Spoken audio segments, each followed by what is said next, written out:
catch and fire. It's on the. Ah! He made it! Oh my God! Wow!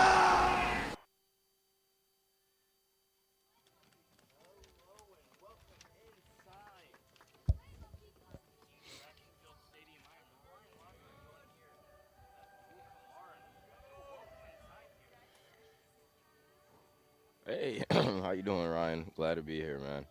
You know, whew, it's a real nice day. It doesn't seem too cold, doesn't seem too bad. How do you feel, Ryan? Abdul, I'm feeling great. I'm excited for the second round Crossroads League matchup between the Huntington University Foresters and the Bethel University Pilots. Huntington comes into this one 13-4-2 on the season. The Pilots 10-7-1.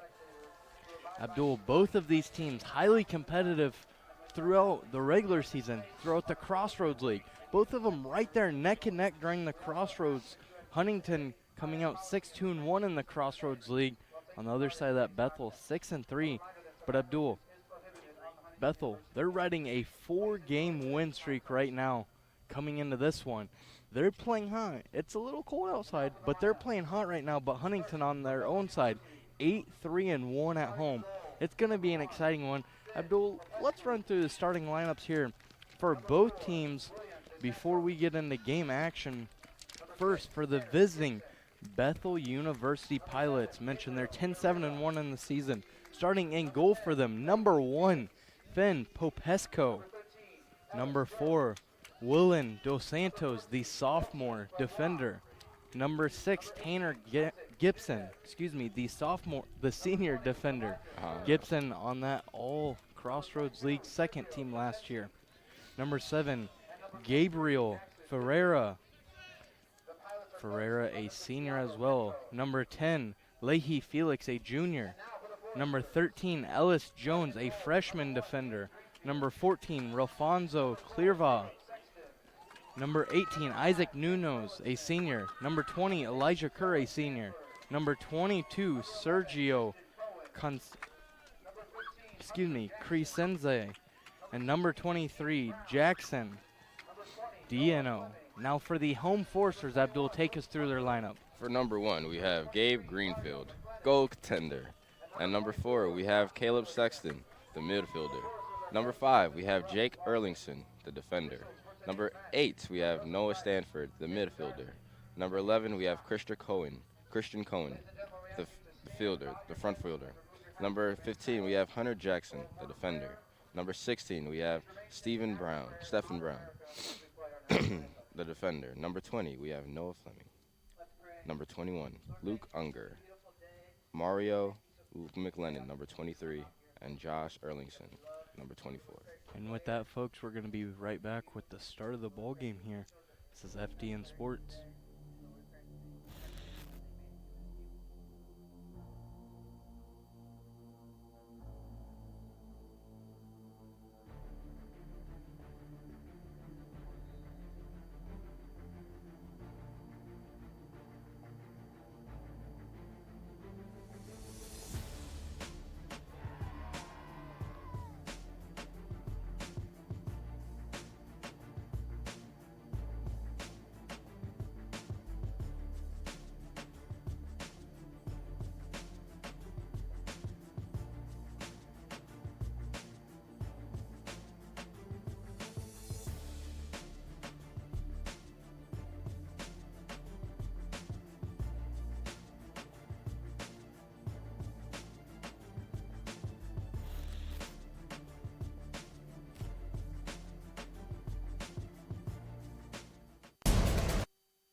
Welcome back inside King Track and Field Stadium. Once again, folks, Ryan Lockhart, joined here by Abdul Kamara. Abdul, we got a great one on our hands here. Both of these teams, the Bethel Pilots, Huntington Foresters, have met the last 3 seasons in the postseason action here in the Crossroads League Tournament. Now, the first out of these 3 matchups went to Bethel and PKs. The last 2 here going in Huntington's favor, though. So Bethel looking to even up the matchup, but I think we have a pretty even matchup on our hands. Both these teams really strong today. Without a doubt, Ryan. I mean, Foresters have been playing a great game so far. With the last couple games and the last couple teams that have been playing, the tension has been really competitive. The goals have been really high, and, we'll just see what they can do here. As you said, both teams are great. Both teams have high expectations, so we'll see what comes out of this game tonight. Abdul mentioned 4-game win streak for the Bethel Pilots this season. They're 3-5 when they're on the road, though, so not in their favor there. Huntington on the opposite side, 8-3-1 at home, so they're trying to keep that home magic going. But Abdul, you look at how the Crossroads League has been so far. You look at the quarterfinals that was played last weekend. Number 1 Spring Arbor defeated number 8 Taylor 2-0. Number 2 Huntington beat number 7 St. Francis 4-1. Number 3 Bethel beat number 6 Grace 1-0 in overtime. And number 4 Mount Vernon beat number 5 Indiana Wesleyan 2-0 to set up our matchups for this week, Abdul, which is number 1 taking on number 4 Mount Vernon and number 2 Huntington against number 3 Bethel. Yeah, and, as you see here, Ron, Bethel beat Grace in overtime last game, And, hopefully this game doesn't go into overtime, but, hey, as a coach, as a team, you definitely don't want to come into the next game expecting to go that far into the game, As you said, this weather's looking nice. The sun's out a little bit. It's a little bit chilly, but, hey, boys are geared up. Both teams ready to go. Let's see what they can pull off. Russ Lawson in his 20th season for the Huntington Foresters here on the sidelines. On the opposite side, Thiago Pinto in his 11th season here for the Bethel Pilots. The Pilots come into this one, they're away blues. White numbers. Quite a bit of long sleeves out there as well, Abdul. The Huntington Foresters, though, home whites. Black numbers and the green up around the chest area. You see the benches on both sides in the background there, Abdul. The parka jackets, they're out. The boys on the sidelines are cold. The boys on the field are cold. But we're expecting some hot play today. Yes, sir. Yes, sir. If you can't stand the heat, get out the kitchen. Game here, excuse me, the game here is going to focus 2 phenomenal goalies, Abdul. First, for the Bethel Pilots, we have Finn Propesco from Germany. Only a freshman, though, so Bethel's got, a really nice outlook here for the next couple years. As they develop him, we're going to see what Popesco can do, but as always, Gabe Greenfield in goal for the Foresters. We'll see which one can be the winning goalkeeper today. And for sure, Ryan, like you said, a freshman as a goalie, that speaks a lot of volume to the team, to the futurement, the betterment, the improvement, everything. You'll be able to work with him over the few years to come. Forrester's taking this one pretty aggressively, trying to attack really fast. And Abdul, that's what I was going to ask you. Coming into this one, it's a little chilly out. You're at home. If you're Huntington, do you try to attack right away? I mean, I'd say you would. Let's get the points on the board already, and just let the clock run out at the end of the day. It's soccer here. It's a team sport. It's a team movement. You gotta get the points going fast, so you could just sit down and let the time roll out. You don't wanna fight against the clock throughout the entire game. So now, if you're on the other side of that duel, Bethel's position, you're on the road. Either team, it's a win or go home. Really, Huntington receiving votes. So they could have a chance to possibly be in the tournament if they're able, to get ranked. But outside of that, Abdul, it's really a win-or-go-home game. So if you're on the road in this kind of, cold weather environment, what's your game plan going in here? You got to come in aggressive. You got to come in determined. You got to come in focused as well. You're not in your home territory. So without a doubt, the odds are against you in every way. But like you see Bethel playing now, aggressive and kind of really rough in my opinion, but hey, they're playing like they want this game, and that's how you have to play when you're away. You got to play aggressive. You got to be ready. You got to be wanting. You just had to play really hard, and that's what they're doing. I got to give it to them. The game's starting off really nice in my opinion here, Ryan. Abdul, you talk about that aggressiveness. Now, being a little bit too aggressive, that can lead to yellow cards. Yes, sir. Yes, sir. Bethel, 48 yellow cards on the season compared to only 21 from Huntington. So nearly, doubling them right there. So outstanding to see that. But Abdul, you talked about that aggression, early on, and I'll even throw in the physicality.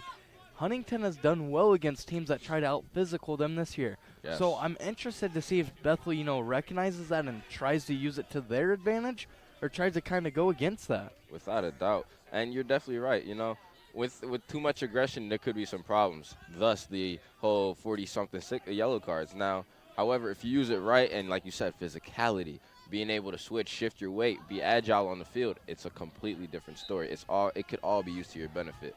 But it all depends on the players, the vibe, the tensions, everything. So we'll see what happens here, Ryan.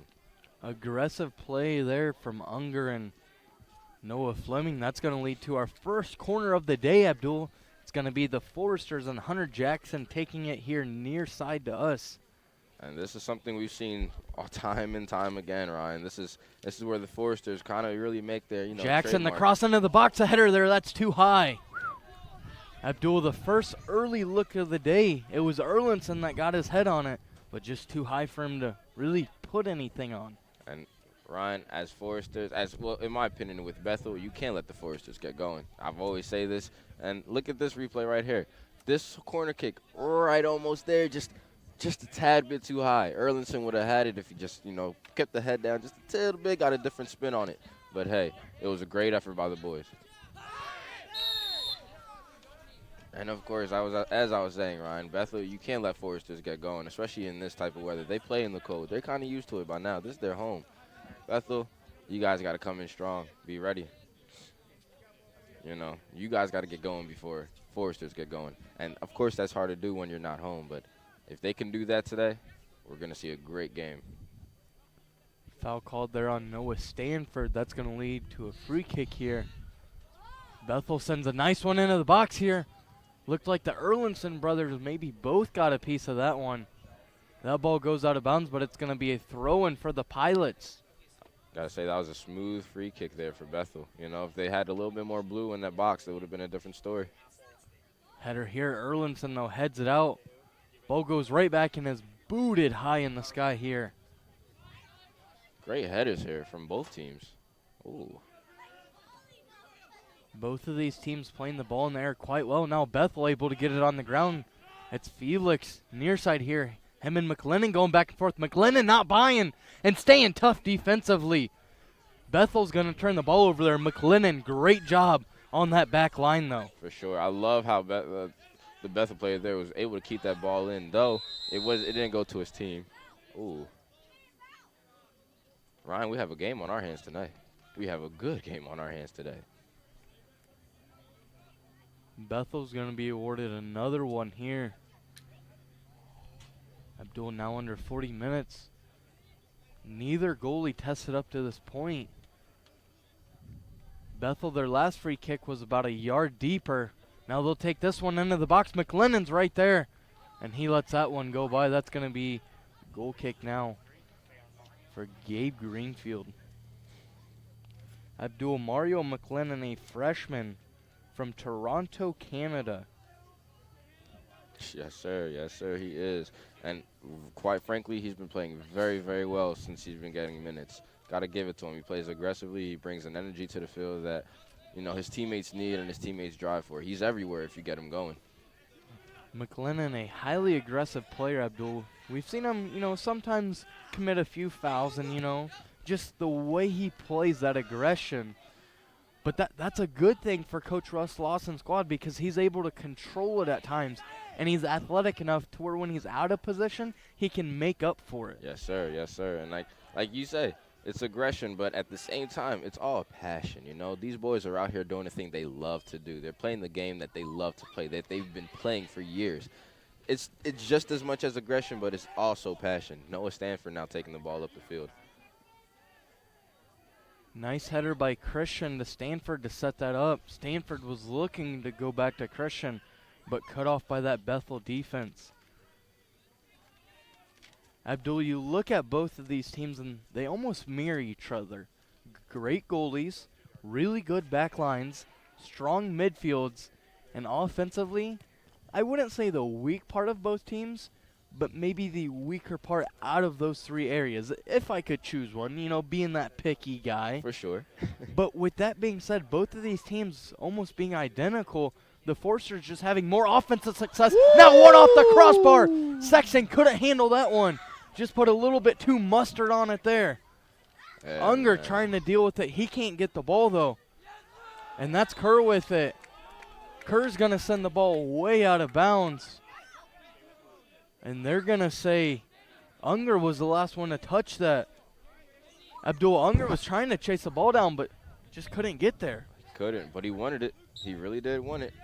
And that's the drive that he got to come in with this game. You know, if you bring in that determination, that skill, that that passion, you're going to get plays like that, and you're going to get opportunities as one we saw with Caleb Sexton. That was a great kick there to the goal. If they're not careful, I'm going to tell you right now, Bethel will be having to play catch-up.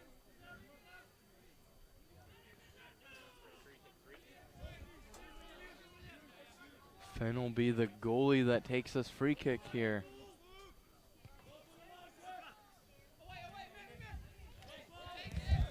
The Forsters now able to control the ball momentarily. Now Bethel trying to push near side here. McLennan, great defensive position. And Unger comes back to get a foot on that one.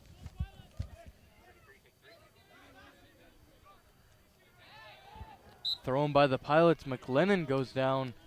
And he's going to win that one against Felix. Man, Ryan, they're bringing this game. They're bringing the heat. Both teams. Both teams. I got to give it to them. I'm loving this play.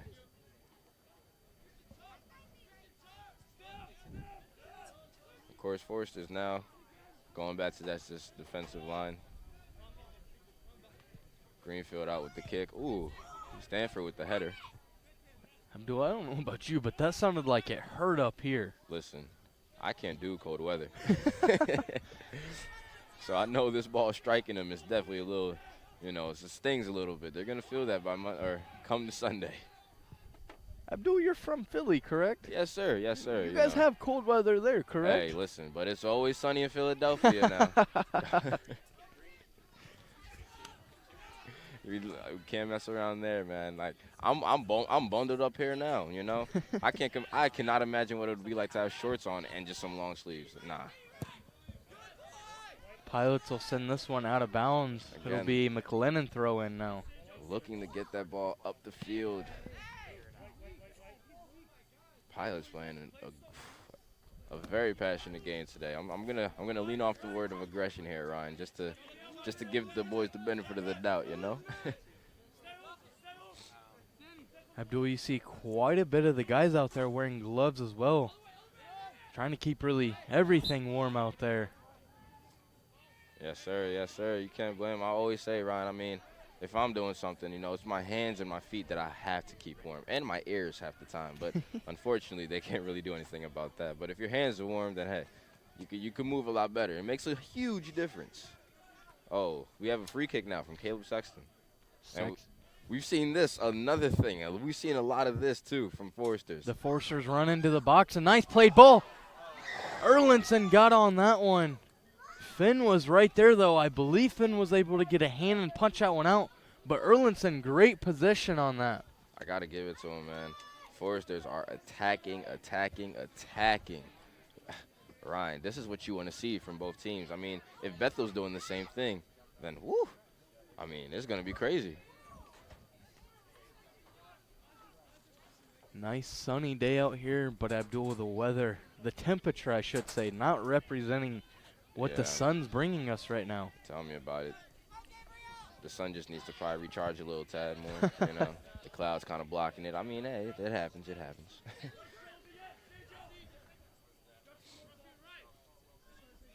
That ball hit off Ferreira. That will be a throw in. McLennan looking for somebody, but nothing there. Now he gets Unger. Again, I got to give it to Bethel here, Ryan. They're able to be in the right spots, you know, cover the field appropriately, make sure that they're not leaving any open gaps for Forsters to really make opportunities and cut through and, you know, find their goal. Folks, we want to thank you for joining us on this Saturday afternoon. here inside King Track and Field Stadium, spending some time with us here on the broadcast. The boys on the field, your Foresters here, as they try to take down Bethel. Again, you see Foresters kind of running up the same plan here. Just get the ball upfield, let Unger kind of run it out, beat the defender to the ball, and go for the goal there. But just Bethel able to keep the ball going to their goalie. And Abdul, some good news in Huntington Forester sports here. The HU cross country boys took third today, up around Bethel, in South Bend, Indiana, with an overall performance of third. That's most likely going to push them now into nationals. Abdul, they're ranked number 12 right now. You have to be top 15 to go to nationals. They're ranked 10 right now. But Abdul, well, hey, even better. pushing them into nationals, Nick Johnson's really done a great job with this squad. Without a doubt, credit to him for not the facilities he's provided for us and just the team in general. He's a great coach, great guy. I love him. I mean, let's see what he can do with the team. If they keep going like this, we'll see what the sky's the limit for the future, basically here, Ron. And for them too to run in this type of weather. Hey, another thing, you're gonna need some gloves for that one too. We want to give a big congratulations to everybody on the cross-country team here, from all of us here at FDN Sports. Good job, boys. Again, now we see in the background here a little bit, if you can, the benches, at least, standing up, trying to keep warm, not trying to lock up, not trying to freeze. You never know when you're going to be called to go out on the field. You always got to stay warm here. Bethel Pilot goes down far side there. That's going to warrant a call from the official. Hunter Jackson not looking too happy about that. Nevertheless, he's going to have to live with it, as Bethel's going to have an opportune free kick here. Just outside the box in kind of a corner angle arcing area potentially, Abdul. This sets up quite a wide goal box here. The kick into the box now. It's booted high, far post. Too long there. Bethel's able to recover, almost take it to the corner. They'll kick that one off Unger, and that's going to be a throw-in right around the corner. Another great opportunity for Bethel there with that free kick. Unable to capitalize, but hey, gotta love the opportunity, love the chances, and that's what you need. Shooters gotta shoot, kickers gotta kick. Throw in here from the Pilots. That's Kerr with the throw. The younger Erlinson able to get a foot on this one and clear it momentarily. This Pilot attack trying to find something in the box, but Abdul, we mentioned how tough that back line is for Huntington. Yes, sir. And, of course, Pilot's doing a great job of just now knocking on the door of Huntington. They're trying to get that package inside, trying to get this ball in the goal. Hey, guys, let's keep it going. Let's see what they can do. Felix was looking for the 1-2. That got intercepted by Erlinson and sent out of the box. Now Christensen's one out of the box here. And a shot over on the sideline. Yeah, the Forester Abdul, I think the official's going to go talk there to number 14, Ralfonso Clairvoy.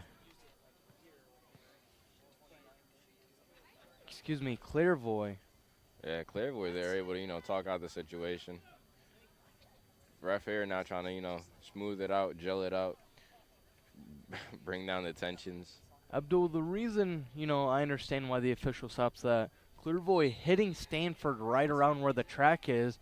Now, whether Stanford flopped or not, he did get sent out onto the track. Yes, sir. It's one thing if, you hit a man inside, the grass area, but once you start giving the shoves outside into the track, that becomes quite a bit more dangerous. Yeah, that's fair. That's fair. And you called it there, right, Ryan? And when it's in the track, it's a different story.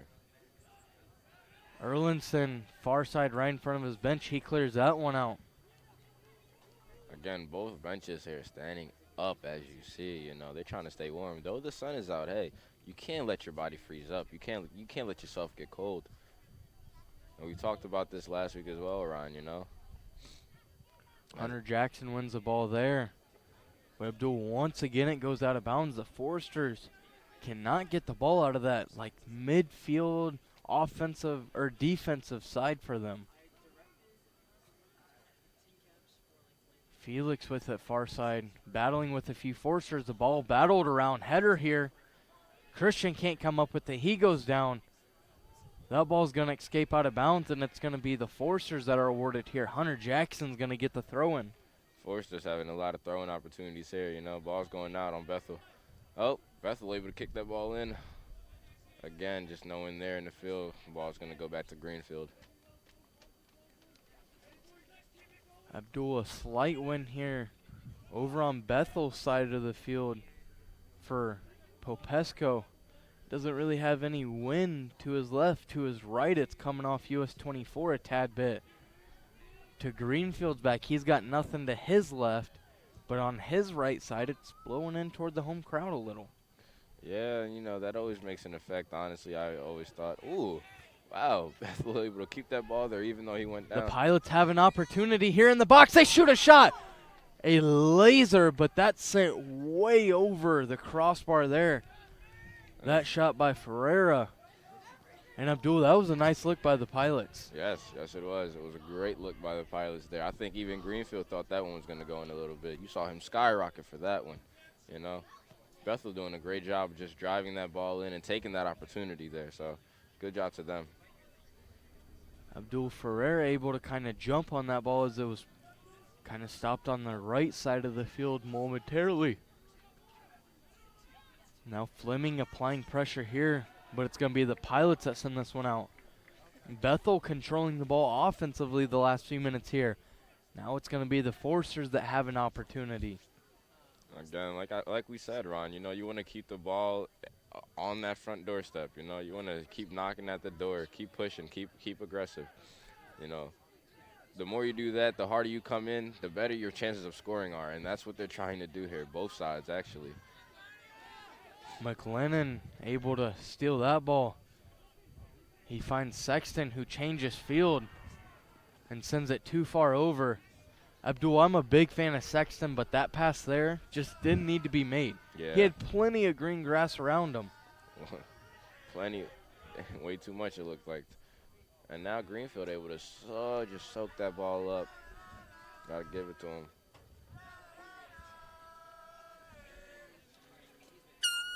Abdul, you hear students here, part of Forster Nation, chanting to our left. Doing everything they can to give their boys some motivation.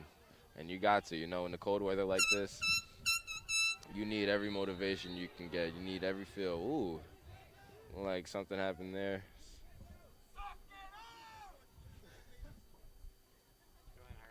Another Pilot goes down here.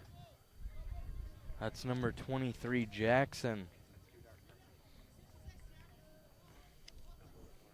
Didion up and looks like he's shaking off the cobwebs a little bit there. There we go, there we go. Hey, Ryan, it's cold. It's not hot, you know. You're not sweating. Your body's not flowing. The blood's really just stagnating a little bit. Hey, you know, when it's cold and you get hit like that, it hurts. It's going to hurt. But glad he was able to get up. Way to push through, buddy. Hunter Jackson, a nice header there. That one goes out of bounds, and it's going to be Bethel Pilot throwing. Abdul, interestingly enough, it seems like the Pilots have really been able to control longer possessions here. The Forcers will get it, you know, for a few touches, but the Pilots are right there. Yes, sir. What does Huntington have to do to get some more touches, some more long strung out touches? I mean, I think they got to just focus on their passing, play smarter, you know, slow the ball game down a little bit. Don't rush into it as much anymore now. Like, obviously, we're into the game now with 25 on the clock, and it's time is going. So you see both teams are, you know, playing a really good game. They're neck and neck. So it's just who's going to outsmart the other team, I feel as though, Ryan. Hunter Jackson gets a foot on that, but out of bounds it goes. Ethan Froke over there, one of the baseball players that I believe probably drew the short straw to have to work this soccer game today outside. Yeah. Abdul, we got to give a big shout out to the baseball team and all the other athletic teams that help out with athletics here. Without a doubt, right? You know, they do it just to do it too. That's the crazy thing about it, in my opinion. You know, we talk about how cold the players are on the field. The baseball guys, there's 4 of them around the track here. They're basically just walking around the track, grabbing a soccer ball if it goes out of bounds. So I imagine they got to be pretty cold out there too. Yeah, without a doubt. You know, I mean, yeah, they're geared up, but hey, they're standing. You know, at least the soccer players here are moving. Ooh, beautiful header there, right over his defender. And now we got the And the drum. Forsters, they finally get a call in their favor here, Abdul. Of course. We'll see what they can do. Of course, bringing it back to the D-line. Now to Greenfield here. See what he can do with it. Greenfield a low ball here. Stanford finds it though. He sends one up right side for Unger. Propesco right there. Great position by him. Again, Forster's looking for that opportunity just to beat the defender and beat the goalie into the goal.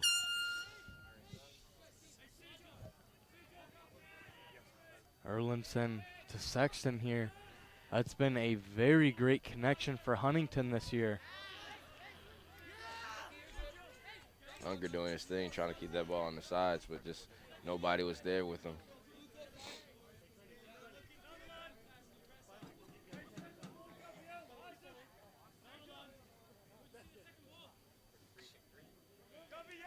Pilots here, they'll have the throw in.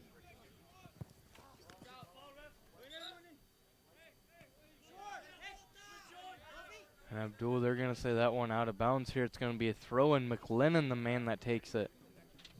Yeah, he's getting some pushback there by number 7, but able to keep his emotions in check. Respectable. Nice header there by Fleming, but that gets headed out by the Pilots. Of course, now Noah Stanford. Oh, trying to give it to Fleming. Fleming, ah! Popesco the dive. Ooh, that was a great dive there by Popesco. Abdul coming out of the box there. Good job by Finn. Noah Fleming making a run at that, but Finn Popesco able to lay down for it and grab that before Flem could do anything with it. That's what you want your goalies to do, you know. I think they're going to call offsides on that one there. But, yeah, for sure, Ron, you're right. That's what you want your goalies to do, you know. Like, you want your goalie to be able to dive for the ball no matter what. Take the risk, you know. Don't let the defender beat you to it. Abdul, one interesting thing to note about this Bethel Pilot squad, adversity is something they kind of had to deal with early in on the season. They were 2-4-1 through their first 6 games, through their first 7, excuse me. Then after that, they put up a 4-game win streak, and that's really what turned the things around for this Bethel squad. They would go on to finish 8-3 after that first 7-game stretch. But Abdul, that losing streak that started, you know, after their 4-game win streak was started by Huntington with a 2-1 victory. Now, the Huntington Forsters derailed the first 4-game win streak that Bethel was on. Right now, Bethel on another 4-game win streak. The Forsters looking to do it once again and derail this 4-game win streak. And we'll see if they can do that today, Ryan. But, I mean, hey. Right now, the way it's looking, it's still anybody's game. Both teams neck and neck, and again, just going at each other, chopping at the wood, you know, trying to see what they can do, trying to see what they can get. But, hey, time is going down, and their opportunities are kind of going up. As you see, another free kick here for Bethel. Abdul, that loss to Huntington, that was also their first home loss of the year. So you got to think they want some revenge here. A high booming kick into the front of the box.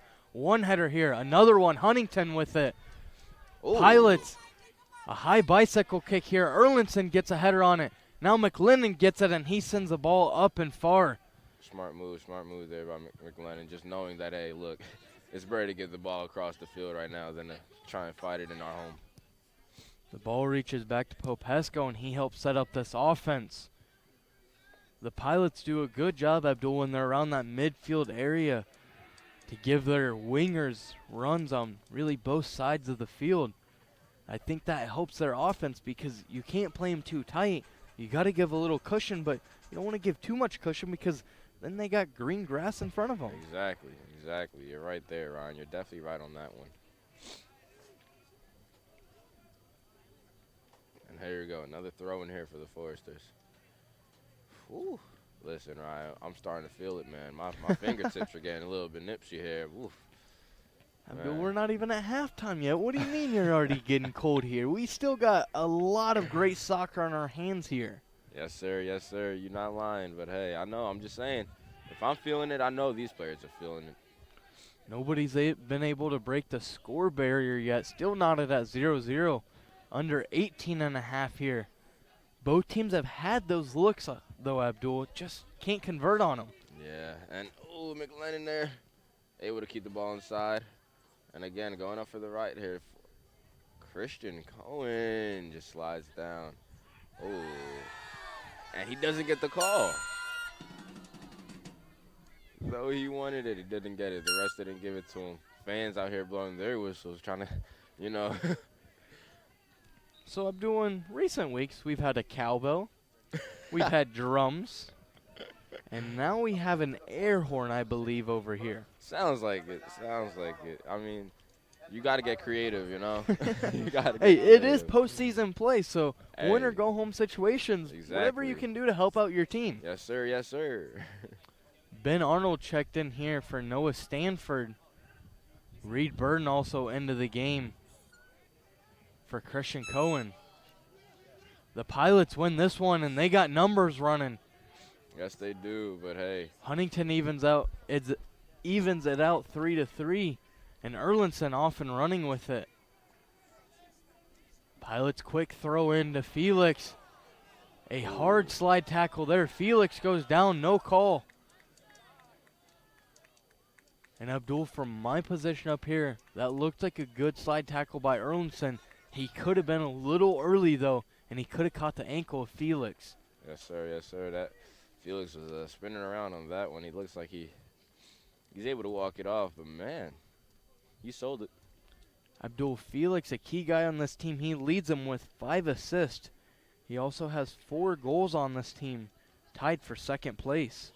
And So he would be a tremendous loss for him. Now Huntington looking to move the ball forward, slows it down momentarily. Sexton, the man with the big leg, he'll give it off to left side. The younger Erlinson, he'll send it into the box. Unger's there.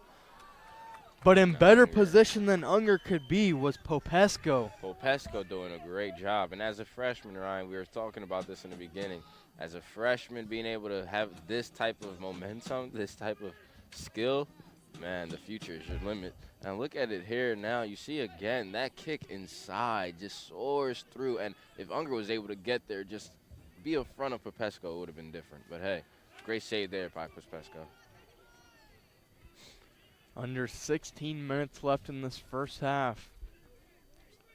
Hunter Jackson, far side rider in between the benches with the throw-in, and the Pilots able to win it there. Yeah. Fleming gets around one Pilot, goes around 2 now. Tries to go around the third, but Abdul, he gets tripped up there. Fleming, I got to say, I love his agileness on the field, Ryan. He just, sometimes I feel like he can just get through anything. A wall, a defender, a hole. Man, like, he just knows how to move.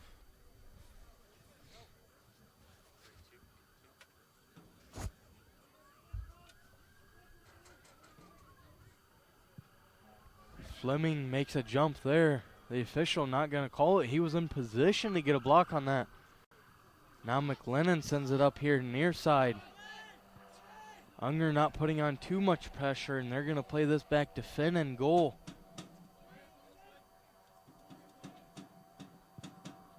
Fleming puts a little pressure on. He sends this up right side. That's going to be a handball for the Pilots. Huntington going to be on the winning side of this call here. Gotta say, that was a great call there. It was pretty obvious, but hey, I was kind of skeptical if they were going to call it or not, you know? Now we have Sexton now at the free kick. We'll see what he can do here again. And like we said, Ryan, Forsters usually capitalize on these opportunities. Number 22, Sergio, applying a little pressure here on Sexton's kick. He's got the strong leg into the box. It goes. Fleming went down. He wants a call. He's not going to get it. Abdul, we really haven't seen too many calls in this game. The officials letting him play physical, but we're going to get our first one here. Josh Erlinson's going to be the man that gets it. His brother trying to stick up for him, Abdul. Josh, though, I don't even think he wants to hear this. He's walking off. He's going to come back now. But Abdul, the fight between the two of them.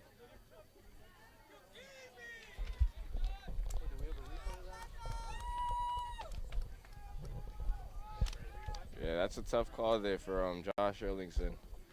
You know, he's a freshman. He plays a hard game. He's passionate, dedicated. I mean, this game alone, and you see it here, you know. They're going up for the ball. They're running, going upfield, and it just doesn't Abdul, seem it looked like intentional. both guys were just stride for stride with each other. Yeah. Just too much Doesn't contact seem back and forth. intentional at all, in my opinion.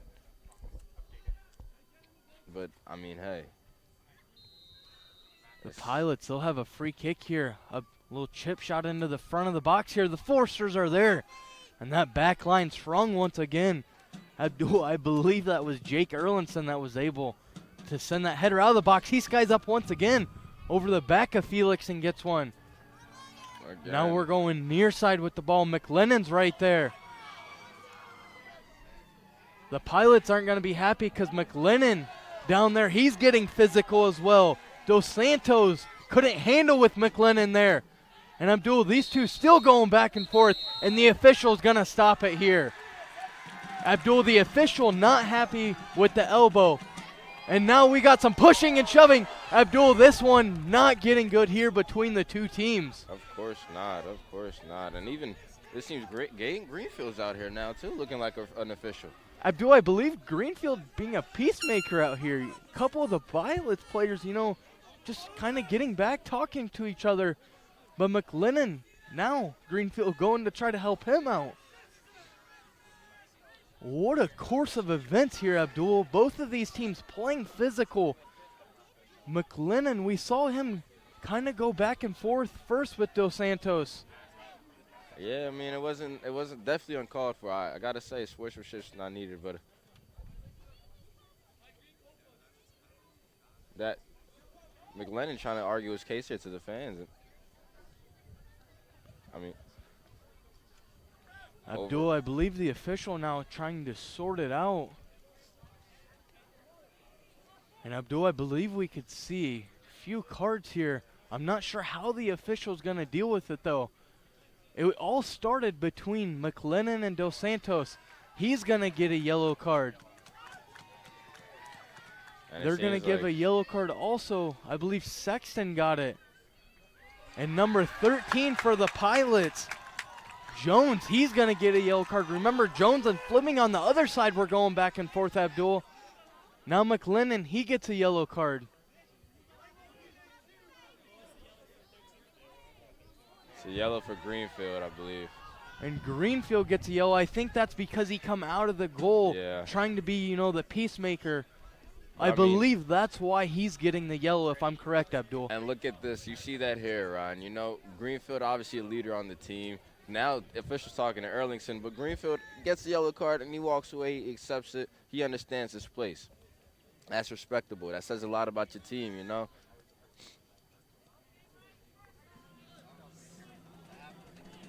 Abdul, what a situation here that unfolded. 13:21 on the clock here. Quite the episode between these two teams. It all started here on the defensive side of the field here, near side to us as well. And McLennan has to change his cleats. Oof. Abdul, I didn't see what happened with McLennan's cleats, but nevertheless, old one's off, new one's on. Hey, listen now. New cleats, new McLennan? I think so. I mean, woof. I wouldn't be surprised. Listen, I think the atmosphere of this game is going to change very, very drastically. Now, Abdul, on the sideline over here, we have the official going through the yellow cards and what happened with both head coaches here. And Abdul, I think both head coaches trying to make a little case, but the official's still trying to communicate it. What a series of events. Now, Abdul, coming out of this, for both teams, first for Bethel, Yes, sir. how do they use this to their advantage? Well, one, I'd say you could use it to your advantage in a couple ways, physically and then mentally, you know? So you obviously have the cars coming out. Everybody's getting a physical. Everybody's getting aggressive. But if you're able, obviously this is a break within the game altogether. So now you got to get re-warmed up again. You know, though your tensions are high, you want to go back into the game. You're gonna have to warm back up. It's cold. You gotta get flowing again. You can't let that get in your head. For Bethel, you could keep talking trash. You could keep saying things. You know, you could keep saying all these things to the Foresters to get them worked up and riled up. But, you know, Bethel here, we'll see what they can do. And Abdul, I think the yellow cards for both sides, I think they weren't bad yellow cards. I think the people that got them, I wouldn't say deserved them, but based on their actions, I think it was justified. Even with the Greenfield one, you know, Yeah. you saw him at first, he kind of was like, you know, why did I get it? But I think after the initial, you know, explanation why, which Exactly. I believe was because he come out of the goal, I believe that's why he got it. I think after he understood that, I think he was Yeah. okay. And like I said, you know, I could imagine why Greenfield came out the goal, why he did what he did. You know your teammates, you understand. You can't let your teammates, if your teammates fall, you fall with them. So, Sexton goes down there. That's going to warrant a call from the official. And Abdul, it seems like quite a bit of our games here, the officials impact quite a bit yes, sir. with some of their calls. You know, the big call here with the yellow cards and that, we'll have to see how that plays out later on here. You know, another yellow card for any one of those guys could send them out of this ball game. Without a doubt there, Ryan. High played ball in the box here. Popesco, he gets a leg on it. Now another kick here. The Foresters can't get nothing out of it. And Great man, job by that Bethel back line, gotta as well give it as to 'em. Finn to stop that. You got to give it to them. I mean, man, they almost missed that opportunity there. And, oh, Bethel here again, just missing the ball, not really making too many good touches. And, yeah, he knew, too. Luke Unger, your captain, is up and excited here, playing some great defense. Abdul, great defensive series from an offensive-minded guy there. But we do have a pilot down here. Juggling the ball, pretty talented. I couldn't do it.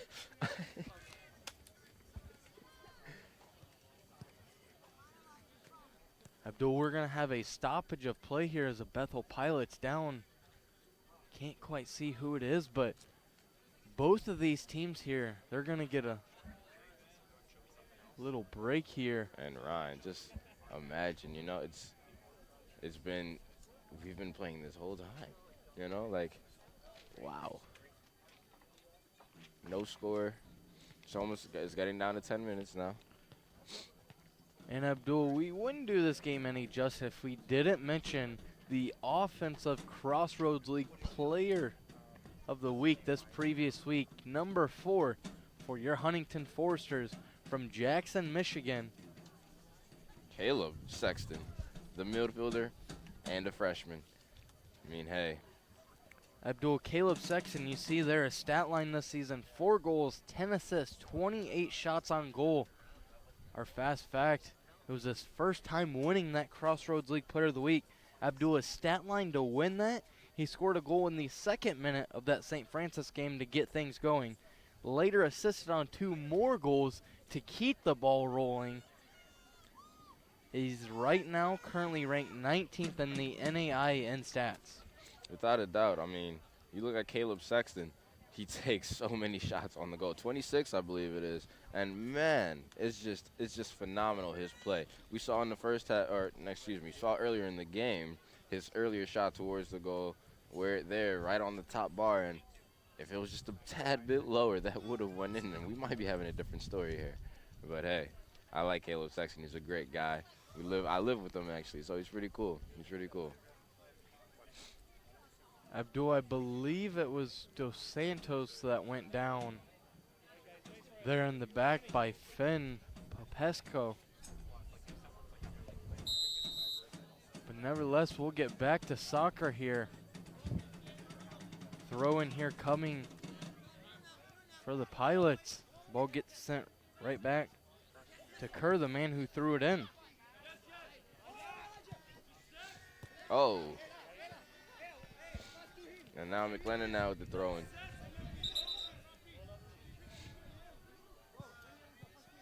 stoppage as we get a substitution here.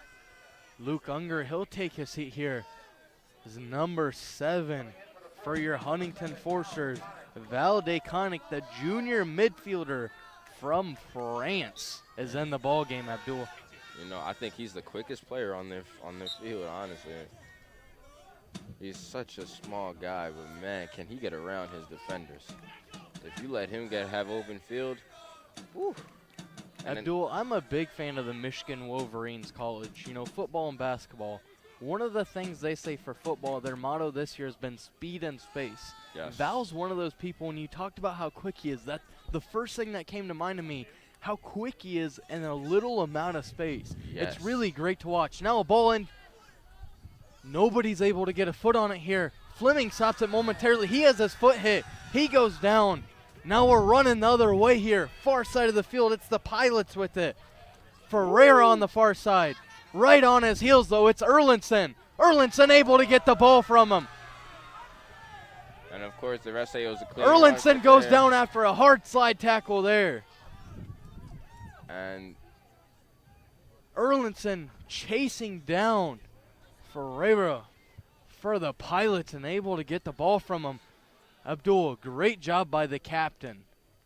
great job there by the captain. I mean, of course, I'm always impressed with Erlinson. Every time he plays, I love to come see him play, you know.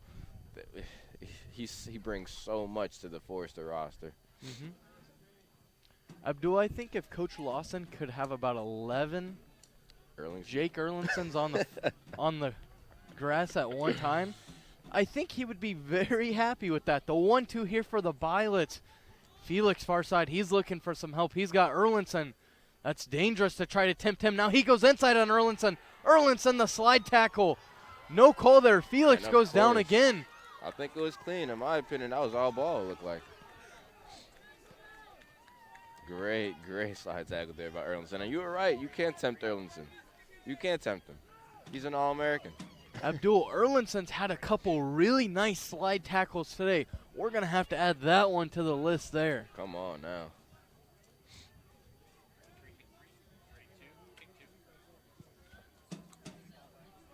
Beautiful soaring kick there by Greenfield. Wow. Hey, it looks like the crowd's playing We Will Rock You, it seems like. Da-da-da-da.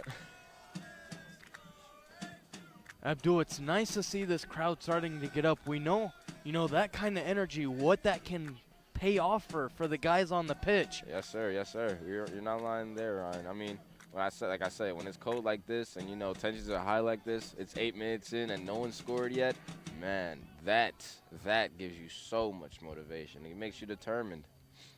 And that's what you need, especially in this type of weather, this type of game, this type of intensity. Leahy Felix going to take a seat now after a very well-played game up to this point so far. In form, number 19, Danny Aragi. Ooh, and another Pilot down here, Abdul. It was a shove there by number 15, Hunter Jackson. Hunter Jackson, the freshman for the Foresters.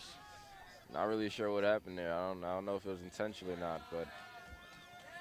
And Abdul, I believe it's the Pilots that get a yellow card here. Oh. Well, excuse me. I believe it was number 15 for the Pilots, Mateos. Oh. Mateo Santiago from Warner University. Brazil is where he's actually from, but previously at Warner University, I believe he got it.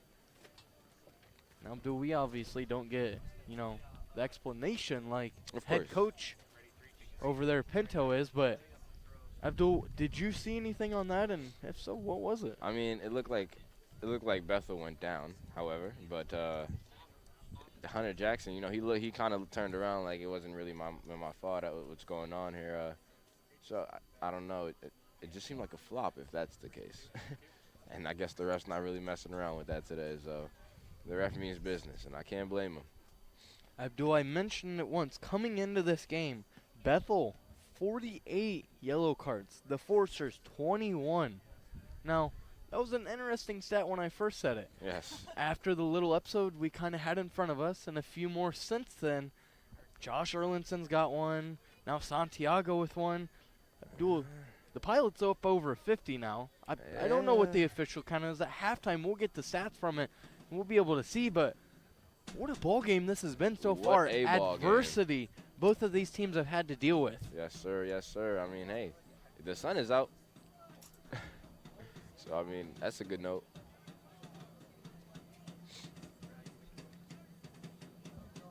Again, we have here the Forester fans just playing the drum, knocking away, trying to give the energy to the field. And now we're back to the ball. Abdul, it's interesting that neither of these teams have been able to find the back of the net yet. Right now, Huntington has 281 shots on the season coming into this game. Now, Bethel, 280. You look at conference and, you know, shots per game per average, Bethel's ranked second, while the Foresters are ranked third. So they're both right on the heels of each other. They take a lot of shots, and they get a lot of shots on goal with that. But Abdul, nothing happening today because of these two great back lines and goalkeepers. Yes, sir. Yes, sir. You're not lying there, especially Popesco. He's doing everything in his power to keep that ball from not getting the back of the net. Quite a few guys for both sides sending some high balls here. And Arnold gets a good first touch, but can't get a second one. Now Fleming going back. He can't put enough pressure on Finn before he gets there. Reed Burden, the junior, gets a header here. And Abdul whiffed here by the Pilots. Kerr couldn't come up with it. And that's what you see in a cold game like this. I mean, when it's cold, of course that's going to happen, man. You're going to have misjudgment. You're going to just not – everything's just not going to move the way you want it to. It's not going to be flawless. Huntington now looking for Fleming. Ball finds its way to Sexton here near side. Kerr on him. He gives it off to Val, middle of the field. Younger Erlinson brother with it now, and he'll pass it back to his big brother. Younger Erlinson. I like that one. And here we go. Look at this. Bethel now coming up the field with it. Pilots looking to push far side of the field. Now they'll go back to their defense under 6 minutes here. Shot up here far side. McLennan gets a foot on it. Second one high. He's going to give Fleming an opportunity. Flem can't get there though. Ball played back to Kerr. Fleming, nice steal there. Trying to go through the legs. Couldn't get it. Val just missed the juke, but hey, great effort there for the Foresters.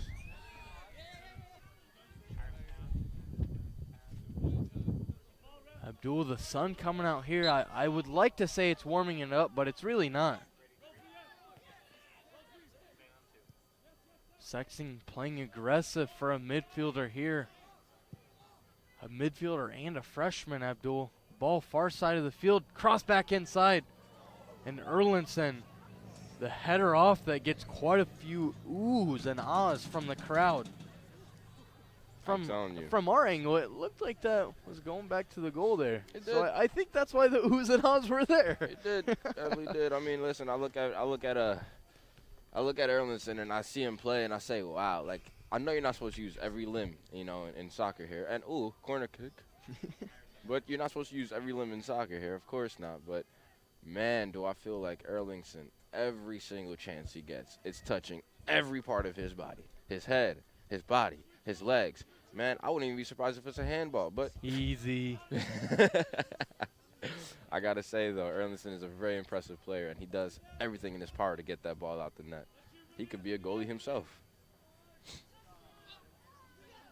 That ball played off. The Pilots are able to win possession here. Santiago with it far side. He's got the freshman Jackson on it. He gives the ball off now.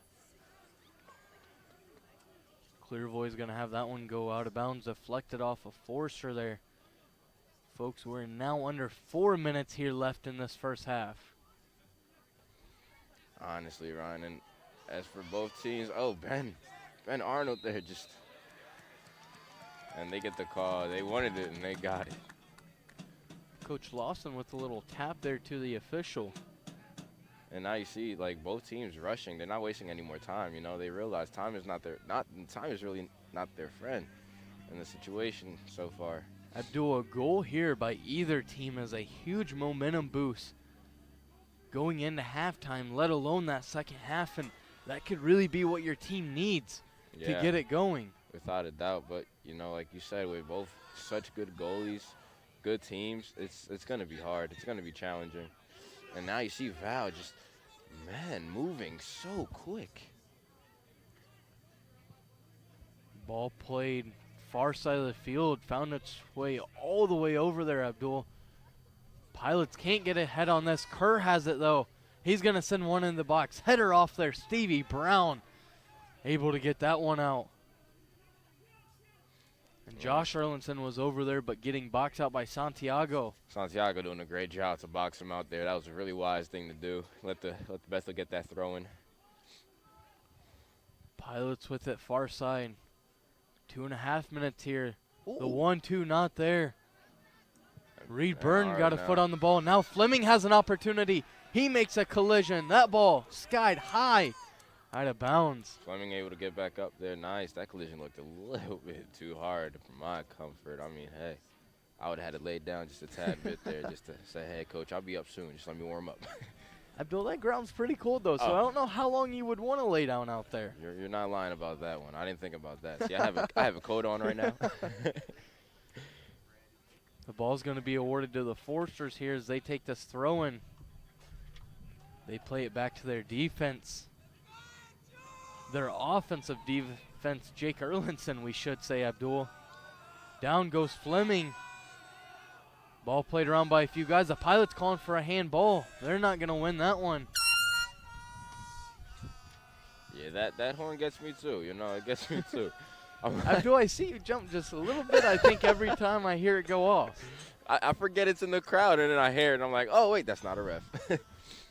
Minute and a half here left. Both of these teams still trying to find something. It's the Forsters right now. We're trying to apply the pressure. But the Pilots, they just have all the answers so far, Abdul. They keep pushing. They keep pushing. I mean, hey, look at it now. Like a minute ago, both teams still haven't scored yet. Arnold and Santiago going at it on that far side, Abdul. Clock now ticks under a minute here. And I believe we're going to see it. Another free kick here from Caleb Sexton. Abdul, the Forsters are going to get this one just a few yards inside of midfield. They're going to line up around the box. Right on the 18 mark line. Sexton the free kick. It's a high one. It seems like it was put off a little short maybe. I think it got caught in the wind up there, but it's the Pilots who are going to try to do something with it. Kerr here moving up near side right on the inbounds line. McLennan with it now, 20 on the clock. Dangerous kick inside here. Reed Burden on the ground. And the Pilots send this up the left side of the field. Ball gets almost to the end line. And Abdul, that's going to be how this first half ends as the clock ticks down and hits 0. 0-0. Halftime adjustments, Abdul, first for the Bethel Pilots. I mean, what do they need to do? They got to start. It's really hard. I mean, it's not what they need to do. It's what they haven't. Honestly, Ryan, I got to say, it's pretty hard. It's neck and neck. You know, both teams are going at it right now. They're playing a great game. I got to give it to them, you know. They're trying to find more. That's what they got to do. They got to find more opportunities, I'd say. Take advantage of their opportunities. You know, they've had some good shots, but they just haven't been able to capitalize on them. So now on the opposite side, Abdul, I think for the Forsters, I think that defense is playing great, but they need to start creating offense off of that defense. There you go. We're going to have an exciting second half on our hands here. 0-0 is the score going into the locker rooms at halftime. You're watching the Bethel Pilots taking on the Huntington Forsters. This is the second round of the Crossroads League. I'm Ryan Lockhart with Abdul Kamara, and this is HU Men's Soccer on FDN Sports.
biggest thing that has shocked me about the program is the appeal the program has across the country.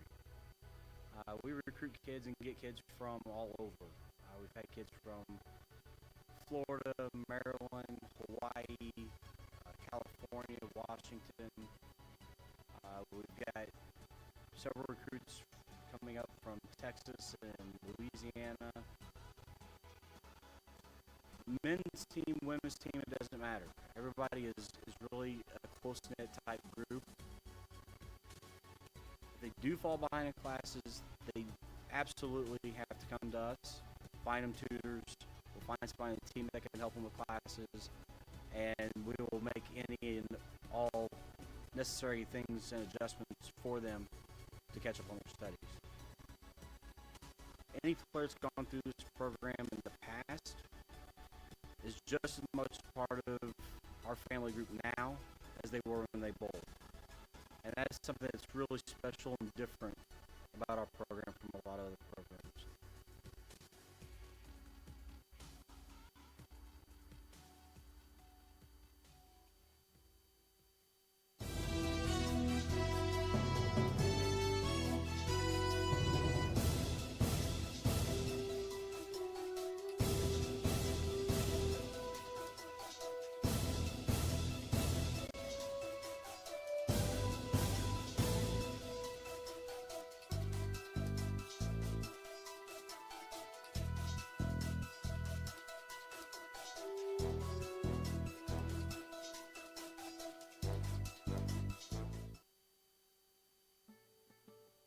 What's the number one goal for many high school athletes? To play a Division I sport. What if I told you someone was living out that dream and then gave it up to follow God? This is Langston Ginder's story. Growing up, I played at Carroll, which was we were pretty competitive. We had a lot of good people, and then with the help of that, and then along the side of my coaches with the Summit City Sluggers in the summer, we went to different tournaments, and we would play in different cities, and there'd be some cities or like some tournaments would have more scouts per se, and you just go out, play the game, try to win a tournament, obviously. His Summit City Slugger coaches did a good job of putting him in places where Langston could get recognized. Sophomore year of high school, scouts did just that. When that would happen, it wouldn't be like next year, but it'd be like, hey, like in 3 years, like, would you like be interested in coming here? And you know, as a sophomore, like, you don't even know like what's for lunch for the next day, but then they're already like planning your college, like trying to instill that in you. And honestly, it was a really cool process, but it was also super stressful because, you know, I didn't know what I wanted to do. I felt like I was kind of being pressured in some ways to like make a decision. Ginder's dad was also his high school coach and supported him through the process, but encouraged his son to make his own decisions. From Langston's standpoint, I didn't have a lot of conversations with coaches about his ability, and maybe that was because I was his dad, but I stayed out of that, and those kind of things were kind of directed through the summer. I always felt he was a kid that played hard, understood the game, and did a lot of the little things that made for a really solid baseball player. It didn't take long for Huntington University to find out about what kind of a player Langston was. He was still small at the time, but I remember hearing a lot about him. He plays for a really good high school. His dad runs an extremely well coached team at Carroll High School. So just a lot of connections. He played down here on this field with the Summit City Sluggers, so it seemed like wherever I went, I was running into him. That ended up not being enough. Langston later committed to play at Ball State University for Coach Rick Maloney. You know, when it came down to some of his final choices, and I remember him asking us, well, like, where do you think we should go, or what do you think we should, where do you think what I should do? We gave our thoughts on places and said, ultimately it's your decision, and we trusted him with that. And so there was not a place though that I would say, oh, I would rather him go to Ball State than Indiana Wesleyan or another school. As a mom, I was hoping he would choose somewhere closer to home that we could go to a lot of games. That was kind of in our talks and my heart. But I mean, if he would have chose to go out west or something like that, that would have been fine too. Going into it, I always dreamed of playing baseball at like the highest level I could. As a kid, it's like waking up and dreaming you're walking out and running on the Yankee Stadium for me. And To get there, I wanted to play at like the highest level, and I had an opportunity to do that, and really enjoyed like what Coach Maloney and them had told me about like wanting to develop a person and then develop a baseball player, and kind of felt like that was a good spot for me to be in, especially for me and in my faith. My first start was like against Alabama, and being able to be there in the warm weather and with a crowd, and being able to hear your name called in the starting lineup was something really cool. But Langston was beginning to learn baseball wasn't the only dream he had for his life. Another dream was surfacing, and this one was bigger than baseball. We had just lost in the MAC championship to Central Michigan, and the next day we had our exit interviews, and I've been kind of thinking and praying about it, and I didn't say anything to anybody about it, just because I know it weighed on me like to make this decision. It was like another big decision I had to make. And we got down to it, and I was like, hey, like I think it'd be in my best interest not to come to Ball State next year for my degree, not for a baseball reason, but for a schooling reason. And we got down to talking to it, and the coaches were very understanding. They were very helpful. And when I got my name in the transfer portal, they even were like reaching out to other schools for me. So we never left on a bad note or anything. Even before he started college, ministry was kind of in the back of his mind. He's always kind of thought that possibly, but didn't know for sure what. Maybe working with some special needs kids and stuff like that too. Some of those ideas were, but he just wasn't certain. I would like love to just be working with people who have been like hurting, abused, or addicted, and being there for them. Me as a person, I just really enjoy helping people, and I kind of noticed that throughout high school. I really enjoyed working with our special needs programs, and I was a small group leader at our church, and then kind of fell in love with just like the idea of serving and helping one another in any aspect, really. And as I got to talking with some people, and I got to do some things as I got older in high school with our church, I was able to like serve and do these groceries for homeless people, and we'd meet and talk with them, and just being able to do something like that just really opened up my eyes to something that I had a passion for. The Frames didn't just have a connection with Langston, but they had a connection with Dave back in the day when he was in high school. I've known Coach Frame for years. He actually recruited me back in the day when I was just a kid, back in the glory days. We wanted to help him find a good fit, a fit financially, a fit academically, just some place that he could be comfortable and still have an opportunity to play baseball for a few more years, something he's always loved to do and to compete with. And Huntington turned out to be the right place for him. I know he was getting some other offers from teams in our conference, but deep down inside, I felt like, especially with our connection, I felt like he wasn't going anywhere besides Huntington. It was a perfect fit for him from a baseball standpoint. It was a perfect fit for him from an academic standpoint. But obviously, when you get to know Langston, just the overall feel of HU, everything we stand for here is absolutely perfect for him. Last year, the Foresters were conference champions with an overall record of 23-24, with a conference record of 16-10. Huntington is looking to improve on this season and to make a run in the NAIA National Tournament, and Langston Ginder just might be the key for that. He's going to come in right away. We're still looking at where he's going to fit in defensively. We have a good idea where he's going to be, but he's going to be in the lineup somewhere. He's going to be a special player for us, that's for sure. I hope in some aspect that I'm able to be on the field and playing, doing whatever it needs to be. And if I'm not playing, being like the best teammate you can be and serving others in that way. I know I want to serve. I want to glorify the Lord. I want to spread His news. I want to spread that to other people as well.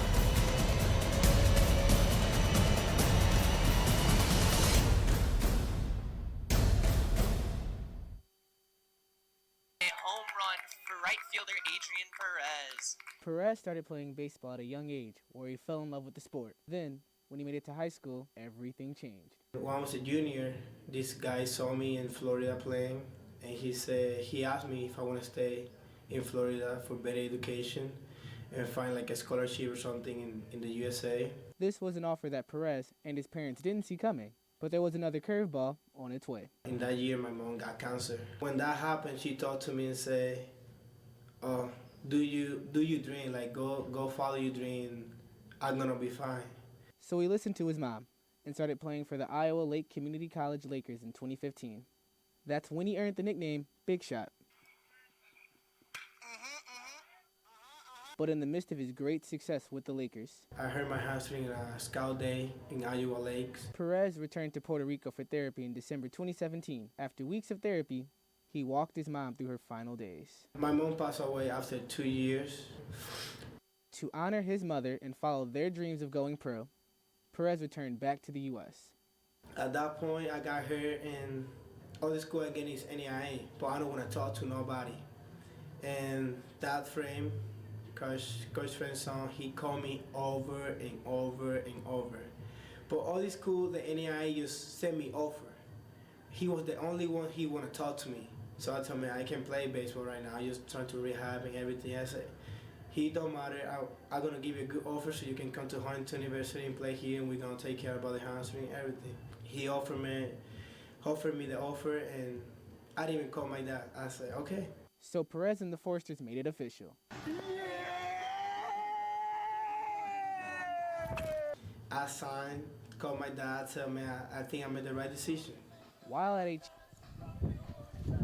And welcome back inside King Track and Field Stadium. Ryan Lockhart joined here by Abdul Kamara.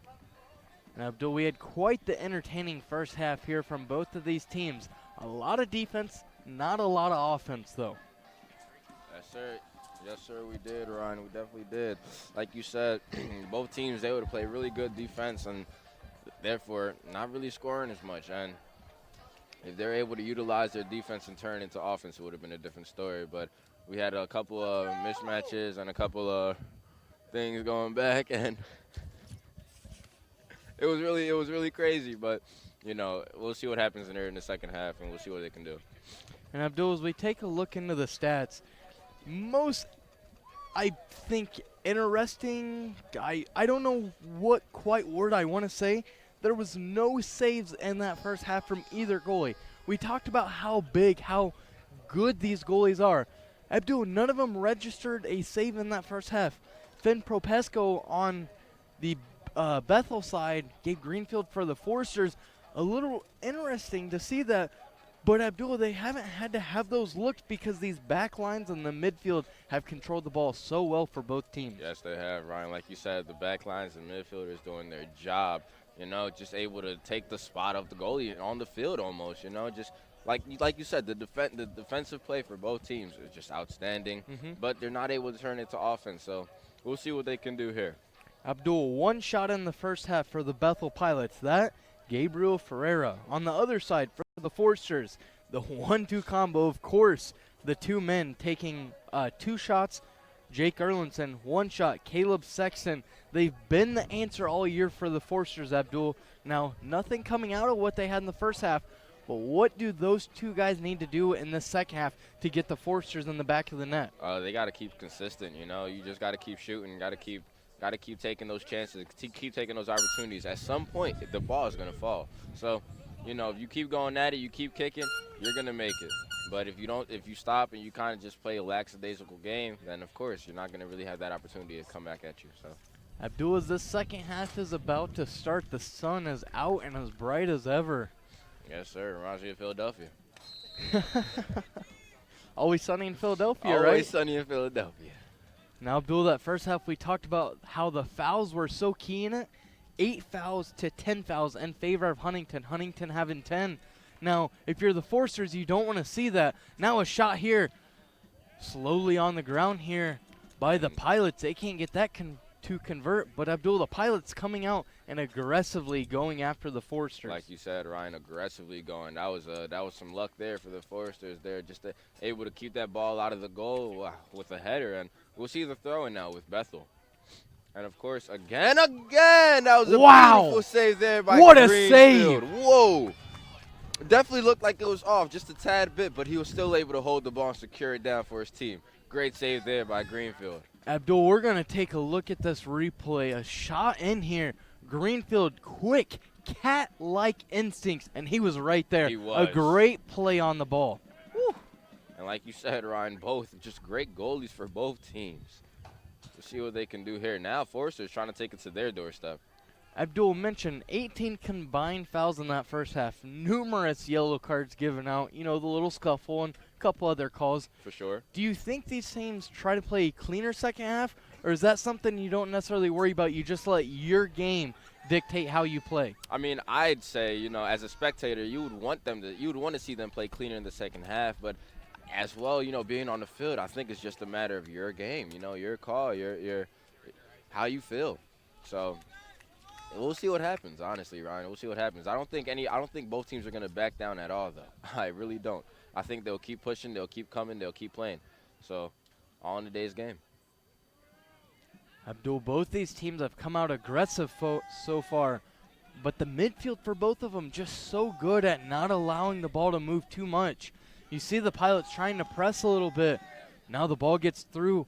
Younger Erlinson brother, he'll send it up left side here, and Finn right there to make a good play on the ball, coming out of the goal for it. Finn is just on the ball today, man. He's on the money, Ryan. He just knows what he needs to do, and he's doing it. As a freshman, I got to say, he's definitely competing with Greenfield. Abdul, I think it's time for our first fun fact of the day here. Ooh. In November, all time, the Bethel Pilots are 31-2-8. 31-2-8 all time. Wow. That's impressive. The Pilots not a team that loses when they make it to November. But Abdul, the Foresters trying to be the first one to upset him. Now, folks, we're going to have some more fun facts coming up here. We got some more in the bag.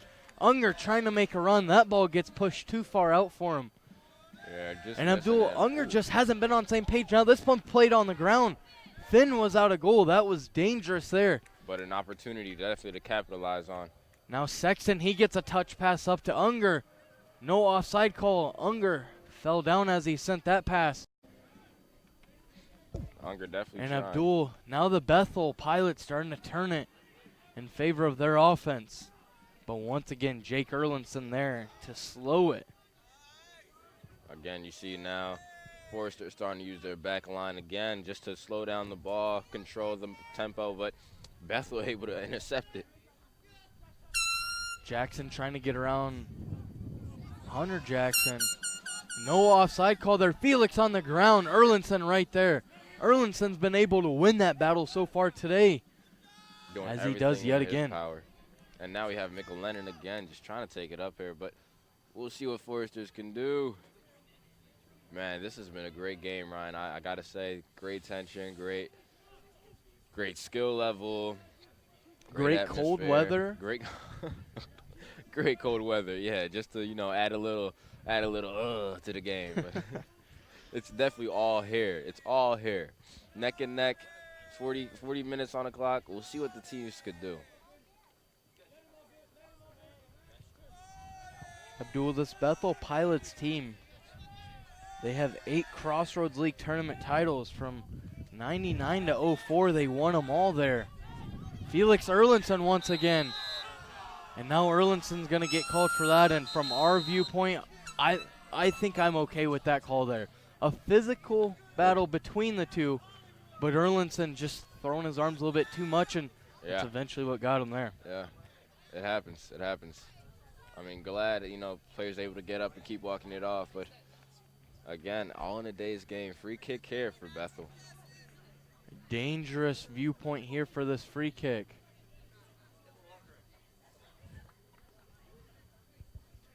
Dangerous free kick here for Bethel. And it's going to be Number 22, Sergio Crescenzi. Man that takes it here. The Pilots trying to organize themselves inside the box. They all look like they're more far post territory. Christian Cohen standing right in front. The kick in here. It's a laser to the box and a laser header out of the box by Erlinson. And that's what he does. That is exactly what he does. Give him a yellow shirt. Come on now. You know, Abdul, with how many positions I've seen Erlinson play, that could be a fair argument. Come on. As I've said, he uses every limb. Again. Throw in here. This one makes it to the box, but Stevie Brown, the senior's right there. Forsters have to be careful here at Bethel. If they're able to capitalize on this opportunity. Ferreira, far side. He's trying to cross something. He does there, but that's too far. It's going to be over the goal. And that's going to go for a kick here. Of course, we'll see now. Greenfield, this is their opportunity to get the ball back to their side and start to get on the upper hand of things now in the second half. Abdul under, well, we're about 39 minutes and a little bit of change here left in the second half. In the second round here of the Crossroads League Tournament, Erlinson gives a run back, but Gabe Greenfield right there. And Abdul, we talk about, you know, how exciting it has been to watch Sexton and Erlinson, but what about that back line, you know, with Erlinson and Greenfield back there? Honestly, it's great how their chemistry works, you know. Like, I feel like it's always the minute that gets to Greenfield, it's a, hey, slow it down, let's, you know, get back and calm and collected. But when it's to Erlinson, it's, all right, we're going to attack, but let's think about it first, you know. Let's process it, get a plan going, and then push forward. But like I said, it's really interesting to see how they flow and the whole team in general, you know, Ryan. It's really nice to watch them play. Abdul, you could almost say it's the best of both worlds when those two get their thoughts put together here. Yes, sir. Stevie Brown's going to let that one go out of bounds here. And Abdul, as fast as these offenses came out aggressively attacking at first, we're starting to see them slow down and rely back to that defense now. Because they're starting to understand, man. It's not about, you know, it is about, you know, who could outplay the other person, but you had to outsmart the other person just as much. You know, a team sport is like chess. Oof. Bethel now. Okay, McLennan now with the header. Bethel again. There's a lot of ping pong back and forth here, Ryan, if you could honestly see it, in my view. Once that ball goes up, it's who could control it, who could secure it. Abdul, game of ping pong, best of 3 series. Me and you, who's winning? I mean, you know, I'll just say the answer. It's going to be me, Abdul. Okay, I'll just save you the time. That way we can get back to talking about this great soccer match on our hands. Okay. Abdul, I do have a wicked backspin whenever I play ping pong, so. Gotta say, that's impressive. I'm more of a tennis guy, you know. Ping pong, the paddle's a little bit too small, and I kind of get lost and can't really aim it properly, but it's okay. If I train, I'd beat you. But we'll talk about that later. McLennan now with the throw-in. The Pilots trying to get their offense going. Ferreira on the far side couldn't get his touches going there. Nice header there by Stevie Brown. Now, shot in here. That's going to go too far, and it's going to be a goal kick for Erlinson once again here. We'll see how it goes now. Goal kick for Greenfield. Abdul, we talked to, you know, in the pregame show about how these two have seen each other in the postseason before. Huntington beat Bethel 1-2 in the first round of the Crossroads League last year. Yes, now sir. Fleming, he's got an opportunity here near side. He gets around his defender. Defender, great positioning there, and he's able to cut it off. Flem not giving up, though. Now Christian Cohen comes in for some help, and the Pilots get out of this one. Great job by Tanner Gibson. Stanford goes down, no call warranted. Sexton's arguing for it. The official not giving it into the box here. Unger lets it go over. He's making a run there. Kerr's right there with him. Unger, the pullback, tries to get around two guys. What about the moves out there, Abdul? And look at that. Still able to control the ball and secure it for the team now. That is how you do it as a captain. McLennan goes through one. The cross here, nobody on that other side, though, Abdul. Unfortunate there for the Forsters because they were starting to string together some really nice passes. Yes, they were. You know, that communication just kind of fell through there a little bit. Nobody really on that last side there for Unger to get that pass out. And here we go. Christian now with the ball. Fleming open on the field, but didn't see him. Abdul, the Forsters starting to get the excitement building up. You can hear it within the fans. Stanford goes down. That looked like a hard slide. And I got to say, Ryan, one thing I've realized about this game is the players are touching the ground a lot. Jackson goes down, a physical play there. Felix trying to battle with him. And now they're going to call Sexton for it. And Abdul, Sexton in complete disbelief. Now after an explanation, he'll be, of course, I think, okay with it, Abdul? Hey. You see the sportsmanship there between Sexton and Felix, though. Both high competitors. For sure, for sure. Able to just, rub it off and keep going, And that's called tolerance.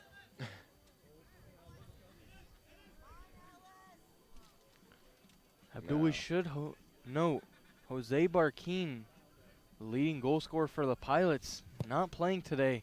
I didn't get any word other than, right before the starting lineup that he wasn't going to be here. In the game, that is. Yeah. This ball played on here, but I believe we're going to have an offside call. That was a great call there.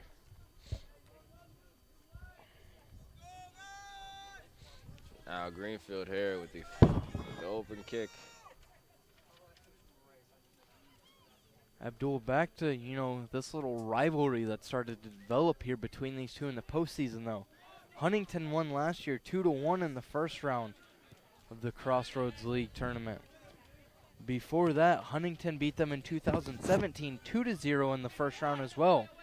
But then Bethel come back and beat Huntington in the second round back in 2016. So Abdul, the last 4 years it'll be now, counting this year, this senior class, every year they've seen Bethel in the postseason. Right now they're 2-1. They're trying to make it 3-1. But Abdul, the way it looks, Huntington normally wins in that first round, and the Pilots normally win in that second round.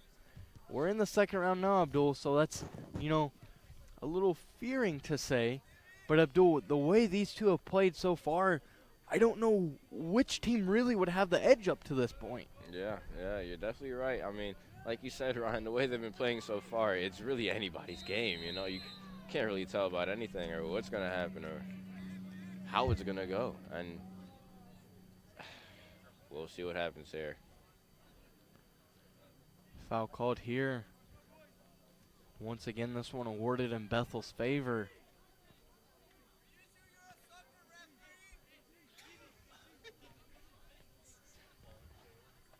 Some remarks there for the fans.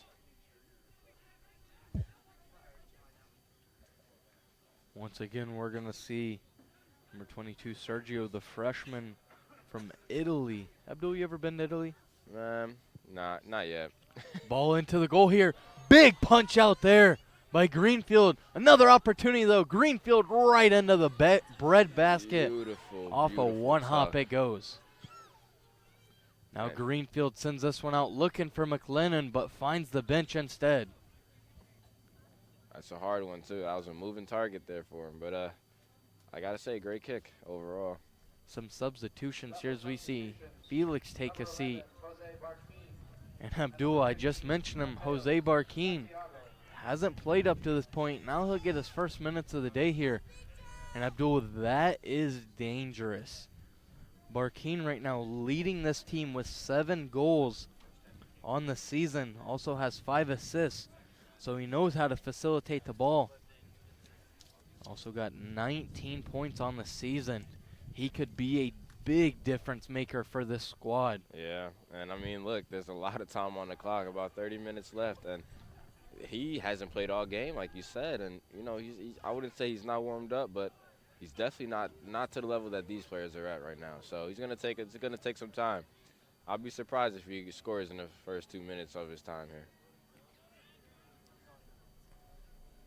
Abdul, I think I can comfortably say this. The battle between him and Erlison we're going to see here, if they both play this last 30 minutes, is going to be one you want to stay tuned for here. You're not lying on that one. I mean, hey, I always say when Erlinson's on the field, it's worth the watch. Felix also back in the game for the Pilots. Christian Cohen gets a ball played up here to him. Cohen down to a knee, gets up though, and he gets a big shove there. Wow. That's going to warrant a card there. No doubt about it, Abdul. No doubt about it there. That's number 23 for the Bethel Pilots. Jackson Didion, that's going to warrant that call. Beautiful, beautiful sportsmanship there. And look at the replay here. You see down to a knee. Christian now trying to go back in and boom, gets that shove. That's all body there, yeah. Good call. Good call. We'll see the free kick here now.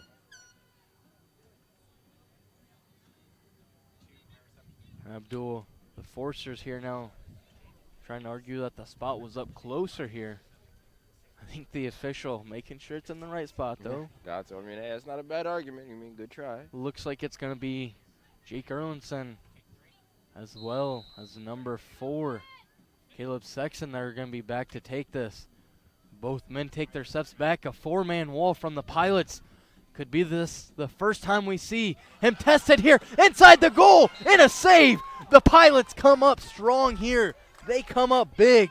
Abdul, what a great job. Beautiful by save both there. that back line from the Pilots as well as Finn Popesco. We're going to take a replay, Abdul. Take us through. Right. Look at it here. You see the beautiful kick there by Sexton. And, just not able to secure the ball there for Posek. And the header from the back line just saves that ball. That was a great execution there by the defense. Abdul, we see it again there in Popesco. You see the first one he got. Then that defense coming out with that header to really save it there. What a great job there by the Pilots to keep this knotted at 0. Now we're going to have a stoppage of play here. Bethel's down on the ground. That's going to be number 22, Sergio. Sergio, freshman here for the Pilots. And Abdul, we're going to take a little look into the season series history between these two teams. Abdul, they first played in 1976. Abdul, that first game between these two, a win for the Forcers. All time, Huntington is 18-33 in the series, which really deceiving. Another fun fact here, from 65 to 17. They won 26 straight matches, the Bethel Pilots did, against the Forcers. Wow. 95, excuse me, not 65. Abdul, it's cold out here. You know, I think I'm trying to learn things as well as these guys out here. Yes, the cold's sir. affected Yes, me sir. too, okay? Oh, for sure. That's okay, isn't it? Yes, it is. It is. It is. But Abdul, since 2006, the way the series looks, 4 wins for Huntington, 12 for the Pilots, and 1 tie between the two. Now, in the last 10, it's 4-5-1 though. The Forcers with the chance here. Stanford couldn't get a good touch on it. Abdul, this is going to be a throw-in for Huntington, but after what could have been a really good opportunity, that's got to be a little disappointing. Yes, sir. Yes, sir. It has to be, you know. And, like, you see a lot of bodies flopping here, a lot of people going down, sadly. But it's just this game is so passionate, Ryan. Like you said, the history of the two teams is just beyond themselves, you know. Like, they know what they have to do. They're out here to stand a goal. They have a mission in mind, and they're here to achieve that mission. And now you see Bethel bringing the ball up, but Forrester's able to intercept the ball. Bethel able to intercept the ball. And it's Pilot trying to call for a handball there, and they'll win that one. Abdul, just over 26 and a half minutes here.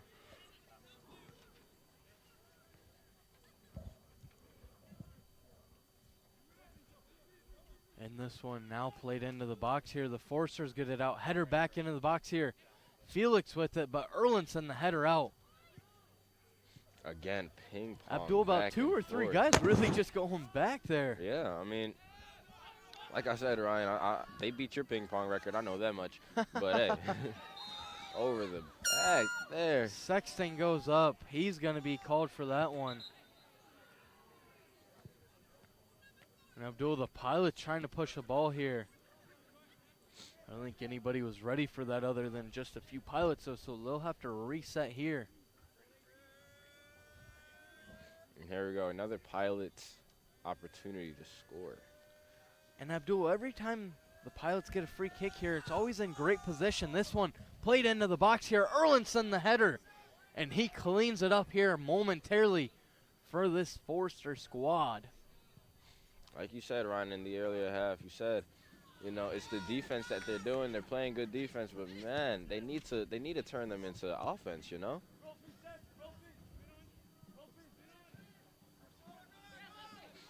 Yikes, here we go. Look at that once more. Ooh. Jackson and Felix collide there. No call, though. Now Jackson looking to push it up. He finds Fleming. Fleming back. Sexton now. Little flip up here. Christian Cohen has it. He goes back to the middle. And Abdul, we're going to get a call here. Offside, it seems as though to be. Thought it was clean, but I respect the call. Abdul, it looked like the Forsters were going to have an opportunity to get another offensive look, but just no dice. Here they go again. And, ooh, McLennan with the header, trying to give it for his team.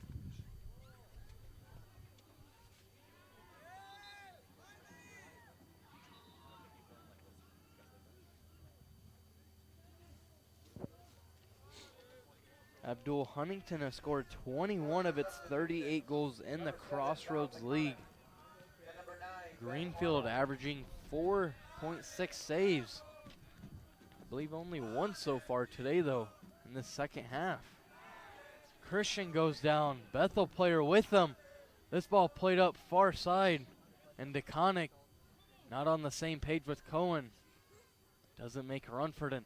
Abdul, I feel like that's something that's kind of been happening all day with Huntington. They just haven't been on the same page with some of these passes. Yeah, I mean, I could definitely see that, Ryan. I definitely could see that. The communication just hasn't really been there for the team, like the way it should be for the team. But like you said, you know, you would have that communication with Erlingson and Greenfield, but with the rest of the players, the midfielders, the front liners, it's just not there. And for them to turn this defense into offense, they need to have that communication. That's one valuable thing they had to have. Now, big question for me. Is it the Bethel defense that's doing that to Huntington, or is it Huntington's offense just not on the same page at all? I honestly, I gotta say, it might be somewhat of both. You know, like of course you're gonna have some plays where it's like, I kind of missed you there, didn't really read it, you know. But when the defense could get in your head and they kind of, you know, they're at the right spots, they're at the right spaces, they're always around the field, it's gonna psych you out a little bit, and I could definitely see that being the case here a little bit as well. Cohen had a toucher momentarily. Slid and fell down, though. Now Felix, he makes a good turn on Jackson here. He's in the box looking for some help on the ground. I believe that went off the side post there, Abdul. Yeah, and I gotta say, it seems like Felix respected that slide tackle there from Erlingson, which says a lot about, you know, his character. Got to give it to him, you know. He understands that, hey, that was a good tackle. Like, shout out to you. Respects him as a player as well, so that's nice to see. Forsters now, they'll kick that one out of bounds. And time is running down here on it's about 21 minutes on the clock, and still 0-0. It's hard to see in this one though.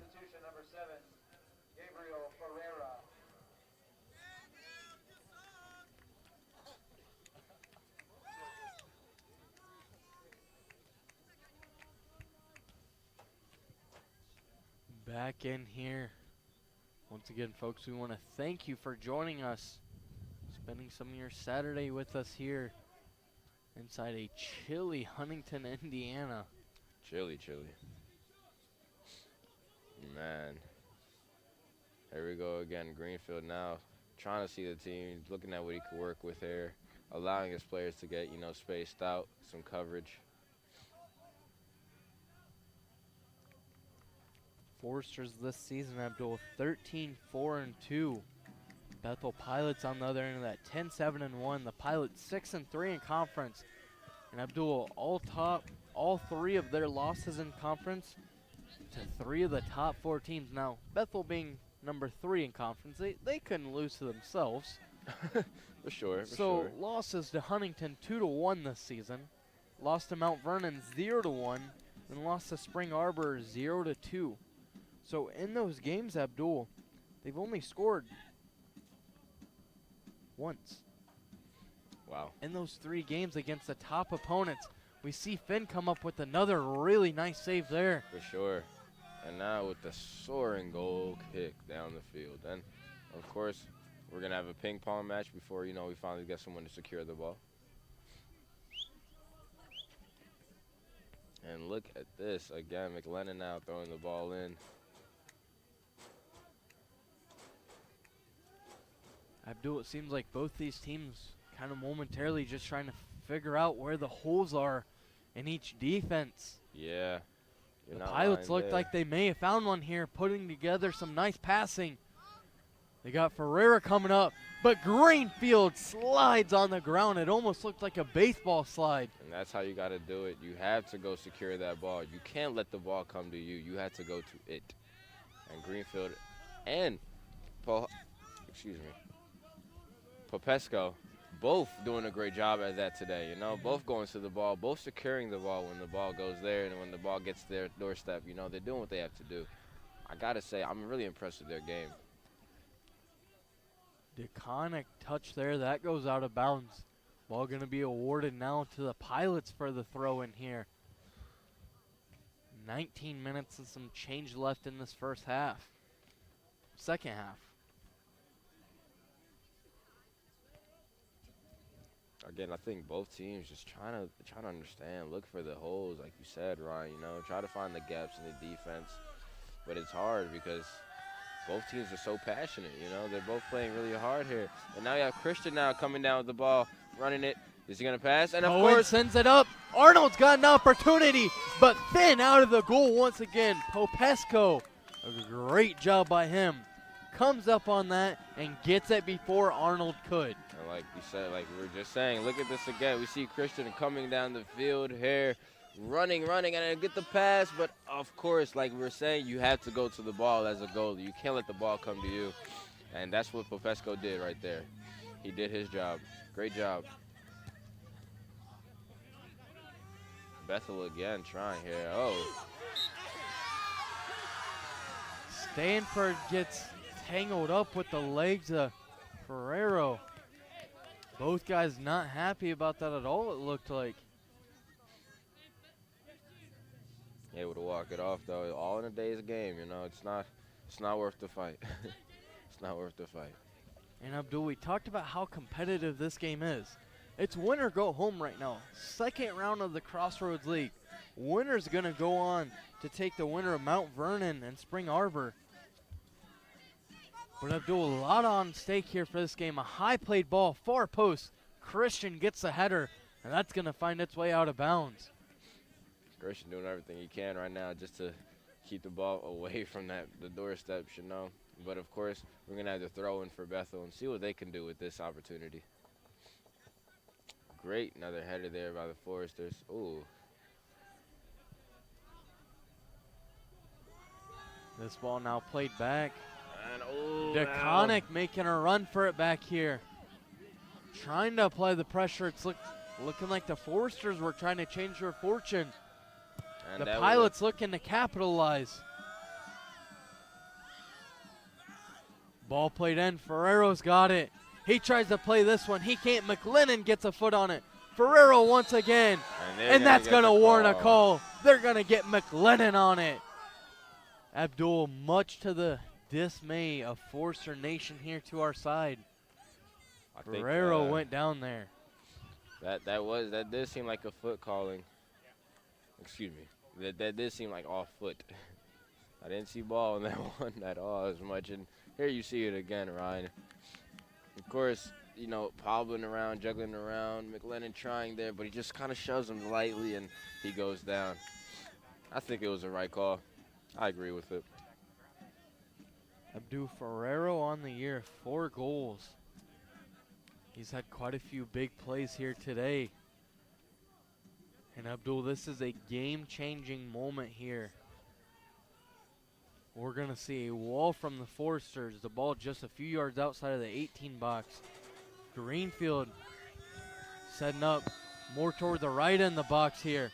Shot in, and that's far right. The Pilots pushed it too far right. That was a great opportunity. And the Pilots couldn't capitalize there. That was tragic if you ask me on that one. I mean, Gabe Greenfield, of course, prepared and ready. You know, he was ready for that save as well. And you see the kick here again. Beautiful opportunity, but just unable to capitalize on it. Here you see, just a little far right. Gabe almost going to leap and go for it, but just he knew. Cohen able to get that header. Santiago now gets it. He gets it up. Barkeen sends it up. And once again, Greenfield comes out of his goal. Trying to relax the team, trying to calm them down. You see that communication level here again. He was going to roll it out, but hey, he said, "Oh, slow it down, slow it down." Under 15 minutes now here, Abdul. Folks, we want to thank you for joining us, spending your Saturday with us here. Arnold, big collision there. Way to get back up and get ready on that one. You know, that's what you got to do. You can't fall about the little ones.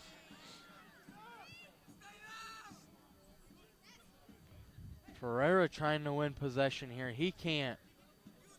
Sexton with the ball. He's got one-on-one Dos Santos on him. Dos Santos able to win ball. Sexton goes down there. Sexton. Now Erlinson comes up. What cross into the box there. Wow. Barkeen was there, Abdul. But the ball just misplayed for him. Just missed the wrong angle. Throw in here. Finds its way to Santiago. The backflip there, but backflipped right out of bounds it goes. If Bethel was able to cut there, that backflip would have been perfect. But, of course, great defense there by the Foresters. Of course, now we're going to see a throw in here for Bethel. Once again, and now, look, Ryan, they're pretty close to this box, you know. If they do this right, they could get a goal here. Abdul, is this a situation where you maybe try to sell a call in the box for either team and try to get something, you know, since both of these goalies have been strong in that midfield, the back? I mean, I know we keep saying it, but is that something maybe you try to get a call in the box and try to get something going for your side? For sure, you definitely try to. I mean, but you have to make sure it's the smartest call because it's in the box, it could go either way. You know, you got to be really, really, really careful with that. But for sure, as a player and a teammate, you look at your team and say, hey, who's taking the sacrifice? You know, who's going to come out? Who's going to fall? Now we see Greenfield again communicate with his team, telling them, go down. I'm here. I want to give it to you guys, but go down. Give me something. Let's bring it to their doorstep. Greenfield quite a ways out, but no Foresters pushed downfield, Abdul. And that was like you said, Ryan, the lack of communication. That's where you see that lack of communication. As Greenfield is saying, go down. You see him coming out the field, the box. Listen to him. You know, he's trying to tell you guys, let's put it on their doorstep. Let's get it there. Eric Okot gonna check into the game here. Josh Erlinson coming back in. Flem's back in. Unger, Arnold, and Christian Cohen all took a seat. And it's going to be McLennan, the man with the throw in here.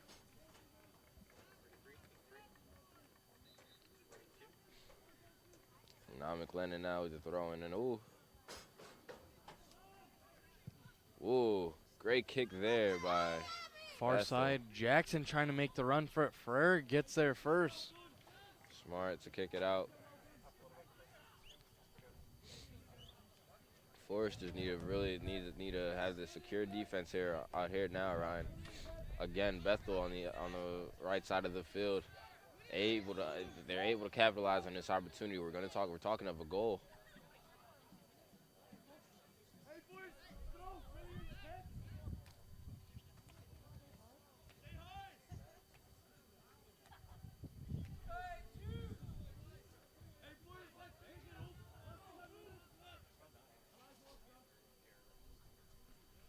Abdul, we're going to see goal kick here by Greenfield.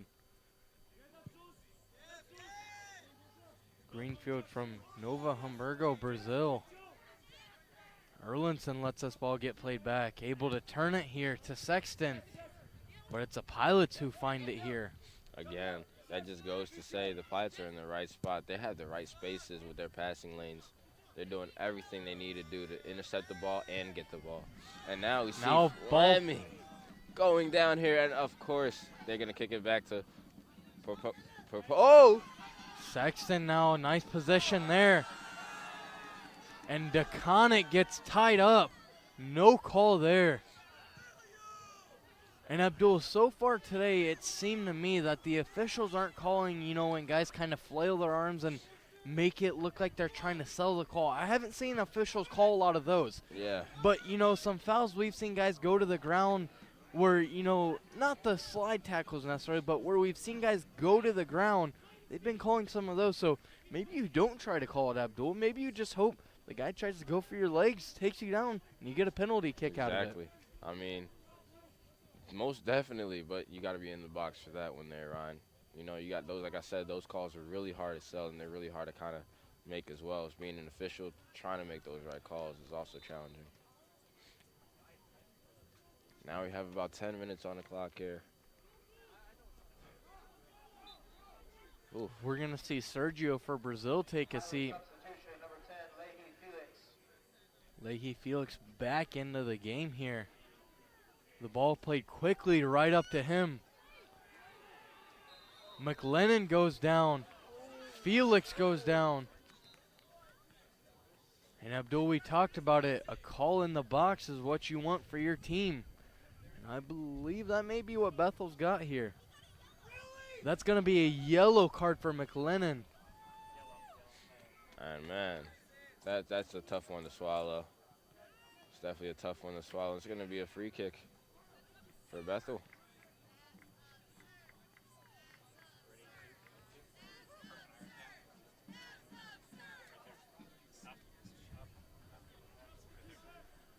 I mean, Ryan. Abdul, the Pilots, this is kind of a corner kick, but a short corner kick. And it's overall, it's an opportunity, The Pilots spread all around the box. Right to the goal they go. A high header here. Not in favor. Now a bicycle. No good. Push that one too far to the side.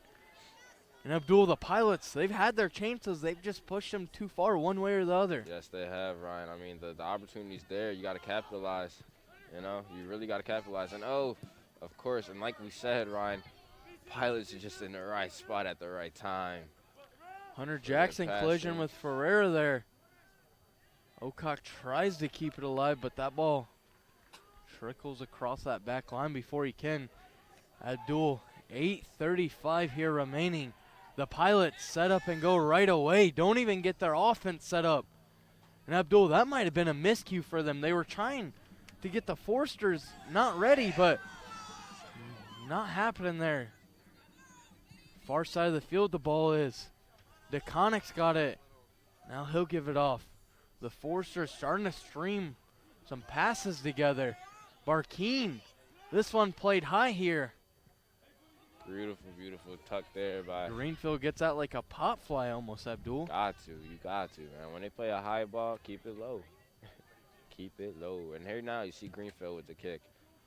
Again, looking for his teammates. DeConnick just not able to get up there. Josh Erlinson trying to make a play on the ball there. Gets it to Sexton momentarily. But the Pilots just a little bit stronger there for it. Erlinson, him and Ferrer going back and forth. To his aid comes a few other Forsters. And Abdul, that ball does not know where it wants to go. Felix and who other than Mario McLennan get tied up once again. And Abdul, as much as we said Erlinson's name, McLennan's probably got to be number 2 on our list tonight. Oh, without a doubt. I mean, it's been a game. It's been a game. Yeah. Abdul, better game. The basketball game last night, you and I were able to call the Judson Eagles taking on the Huntington Forsters. Yes, sir. Or this second round Crossroads League matchup between Huntington University Foresters and the Bethel Pilots? In my opinion, Ryan, I gotta say, both games are really similar. You know, both teams are honestly just matched up with each other, and you know they're able to play a really tight game. But in terms of basketball, you're able to score more. Here, soccer, you only can score once, and it's hard to get that one goal. So I got to give it to the basketball game overall, but I'm loving this game as well. You can feel the anticipation mounting. And McLennan's going to get a call here.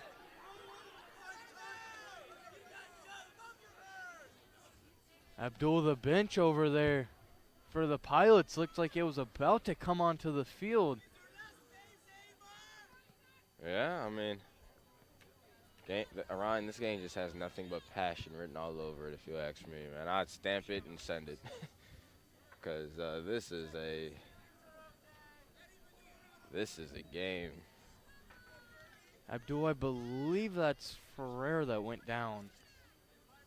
No, excuse me, it's Santiago, excuse me. I'll get it right one of these times, Abdul. Yeah, one of these days. Santiago going down after a little bit of a collision there.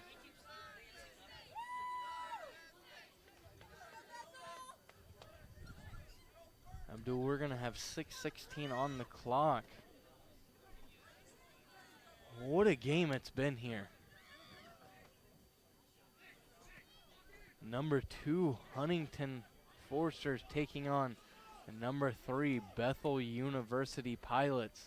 Yes, sir. The Pilots still trying to argue for this call, it looks like, over there. Santiago is up. Looks like he's walking around now, so that's good to see, Abdul. For sure. I mean, you never want the players to be truly, truly vitally hurt, you know. Like, an injury's never good. And, yeah, it's passion, it's aggressive, but, you know, we don't want to kill anybody. Abdul, now the officials talking to both head coaches in length here.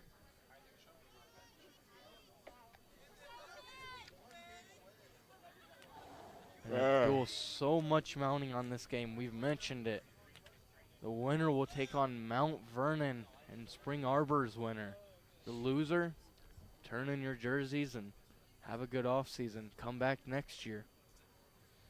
Yeah, and you would hate to, you know, obviously you'd hate to walk away and call it a season when you've gotten this far already.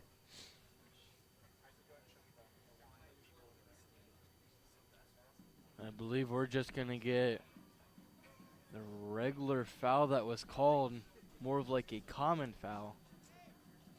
For sure. Coach Russ Lawson still trying to talk to the official over there. Foresters see if they can come up strong once again. This is a high played ball in the box, a good opportunity. And once again, the Foresters able to get a header. This one goes out of bounds. This is going to be a corner kick for the Bethel Pilots. Abdul, we're under 6 minutes to go here in this game. We'll see how it goes here, Ryan. I mean, of course, Huntington had these opportunities a lot in the first half. Now we're starting to see Bethel with these same opportunities. So both teams were never really able to capitalize, but the opportunities were there for them, and they are still there for them. Abdul, the Foresters playing more of an, offensive first half, but this defense has felt quite more defensive really in the second half. We're going to have a stoppage of time here. Number 6, Tanner Gibson, the senior from Acton, California.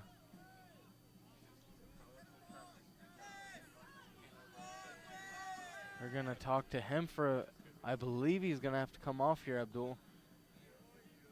Maybe he had blood or something on him.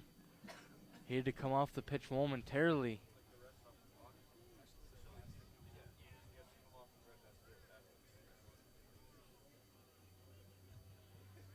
And Abdul, the Bethel sideline, trying to argue here. I believe they're saying that Gibson went off.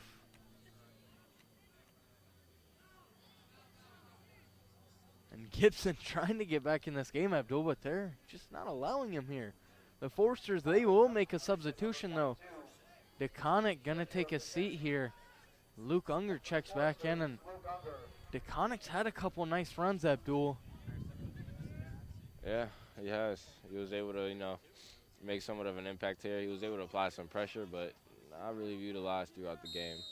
Jackson for the Pilots sends this one here. Erlinson, the header. He gets it out once again. Wow. Erlinson saves the day again, Abdul. Give him a yellow jersey. I'm telling you, man. Abdul, we're getting under 5.5 minutes here. The yellow band isn't enough, in my opinion. But hey, listen, we'll talk about this another day. I'll argue that whenever. Ocock and Reed both take a seat. Christian Cohen, as well as Stanford, both check into the game. I believe.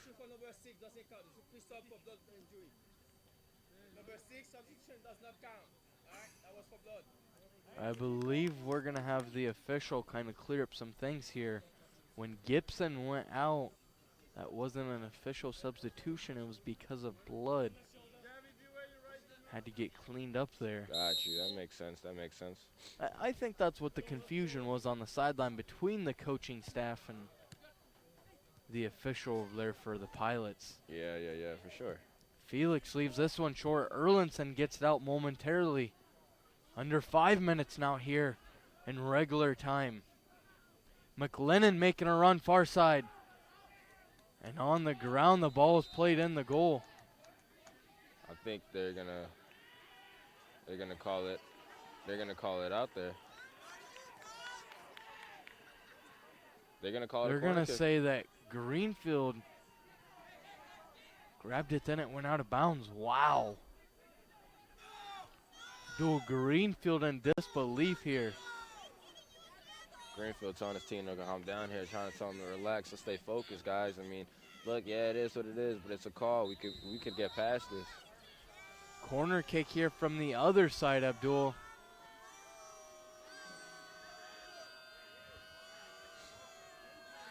And now this official's gonna change it to a goal kick. He wasn't happy. And wow, a lot of miscommunication on the field here from the officials to the players. Abdul, we try to sound like we know what we're talking about as much as we can, but I don't even really know what to say about this. There's a lot of kind of dead time here. Yeah. Just because so much, undecision, I believe I can say. Yeah, uncertain decision. Yeah. There we go. Uncertain decision is made. But the good news, Abdul, we're playing soccer We're again here playing. inside King Track and Field Stadium, and we are under 4 minutes now here of regular soccer time. Abdul, could we see some free soccer today? I don't know. Who knows? Who knows? But you know what I do know, Abdul? One of these teams are going on to the championship game in the Crossroads League Tournament here. Luke Unger with that far side. He's looking for some help. Nobody there, though. Man. Barkeen making a run for the Pilots, but Stevie Brown, he'll put that ball out into the practice field. And, of course, now you see, too, like both teams aren't wasting any time. The ball goes out. Let's get her done. Let's pass that ball back in. Let's keep moving. The time is not our friend is what they're starting to realize. Abdul, now with just around 3 minutes left, now's when you got to shift gears. You got to go into overdrive. Yes, sir. Yes, sir. And that's exactly what you got to do, Ryan. Go into overdrive. Why? Because you don't want to go into overtime. Fleming now has an opportunity. Might have took a touch too much as he did there. But, hey, they'll the take Pilots able to clear that. That was Jones that kicked it out. Great clear there, but I mean, hey, listen, you still had the opportunity to pass the ball in and get the opportunity. You're still across the line. You're still at their doorstep, so let's see what you can do. Now you see the tensions are starting to build back up again here, Ryan. Stanford far side. Battling over there. That ball gets up by the tree. And Abdul, it looked like it was going to make it to Highway 24. Yeah, that would have. Frokie having to make that long run out there to go get it. Again, And shout out to these baseball players. Luke Unger, the throw in here from lane 6. It's high, it's in the box, and Erlinson's up for it. Wow. Erlinson was trying to say he got shoved in the back there. Under 2 minutes to play here, Abdul. He's not going to win that call. Finn with the goal kick. McLennan's right there. That ball out of bounds. Awarded to the Pilots. And Abdul, the official, not going to allow him to get about a 15-step run up there. Went from about midfield to the bench.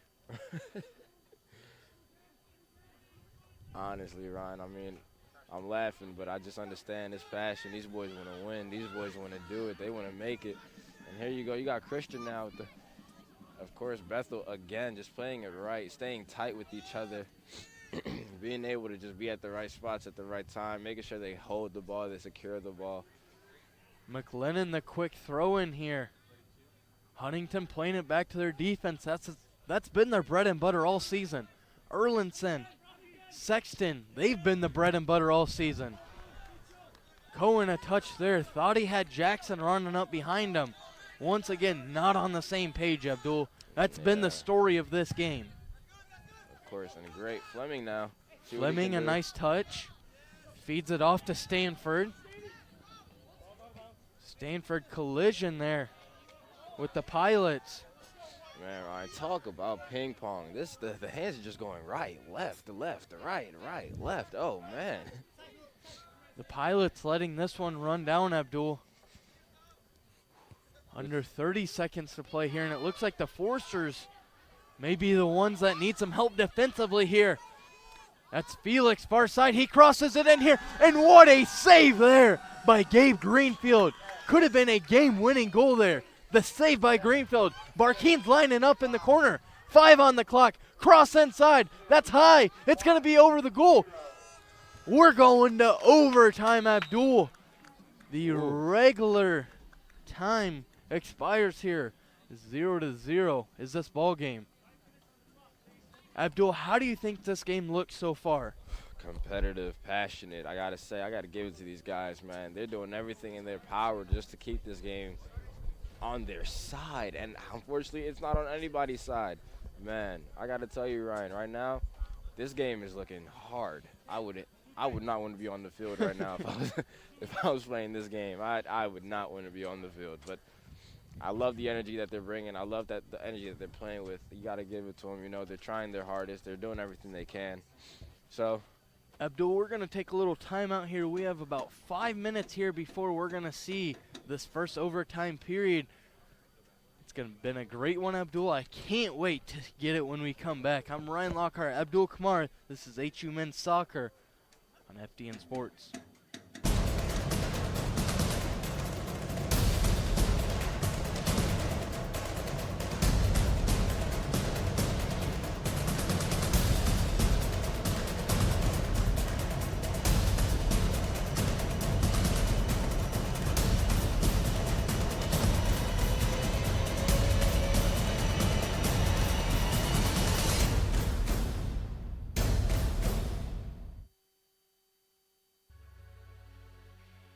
The biggest thing that has shocked me about the program is the appeal the program has across the country.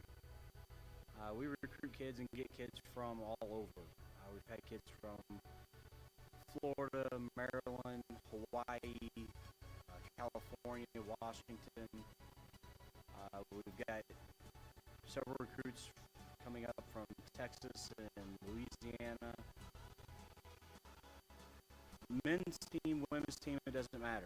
Everybody is really a close-knit type group. If they do fall behind in classes, they absolutely have to come to us, find them tutors, find somebody on the team that can help them with classes, and we will make any and all necessary things and adjustments for them to catch up on their studies. Any player that's gone through this program in the past is just as much part of our family group now as they were when they bowled. And that's something that's really special and different about our program from a lot of other programs.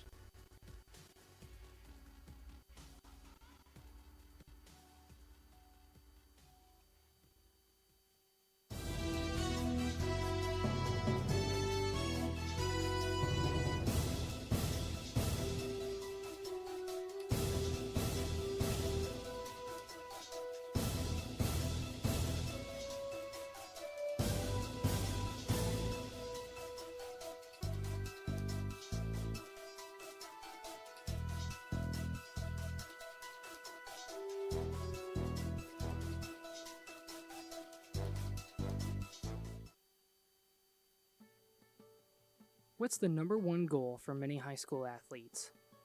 To play a Division I sport. What if I told you someone was living out that dream and then gave it up to follow God? This is Langston Ginder's story. Growing up, I played at Carroll, which was we were pretty competitive. We had a lot of good people, and then with the help of that, and then along the side of my coaches with the Summit City Sluggers in the summer, we went to different tournaments, and we would play in different cities, and there'd be some cities or like some tournaments would have more scouts per se, and you just go out, play the game, try to win a tournament, obviously. His Summit City Slugger coaches did a good job of putting him in places where Langston could get recognized. Sophomore year of high school, scouts did just that. When that would happen, it wouldn't be like next year, but it'd be like, hey, like in 3 years, like, would you like be interested in coming here? And you know, as a sophomore, like, you don't even know like what's for lunch for the next day, but then they're already like planning your college, like trying to instill that in you. And honestly, it was a really cool process, but it was also super stressful because, you know, I didn't know what I wanted to do. I felt like I was kind of being pressured in some ways to like make a decision. Ginder's dad was also his high school coach and supported him through the process, but encouraged his son to make his own decisions.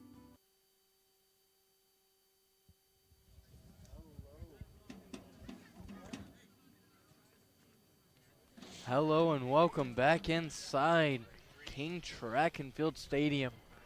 We are ready to start our first overtime period here. A second if needed.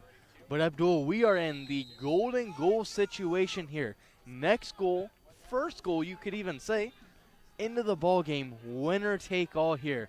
The stakes are at their all-time highest right now, Abdul. Erlinson, a misplay here, able to recover against Barkeen. A deflection here.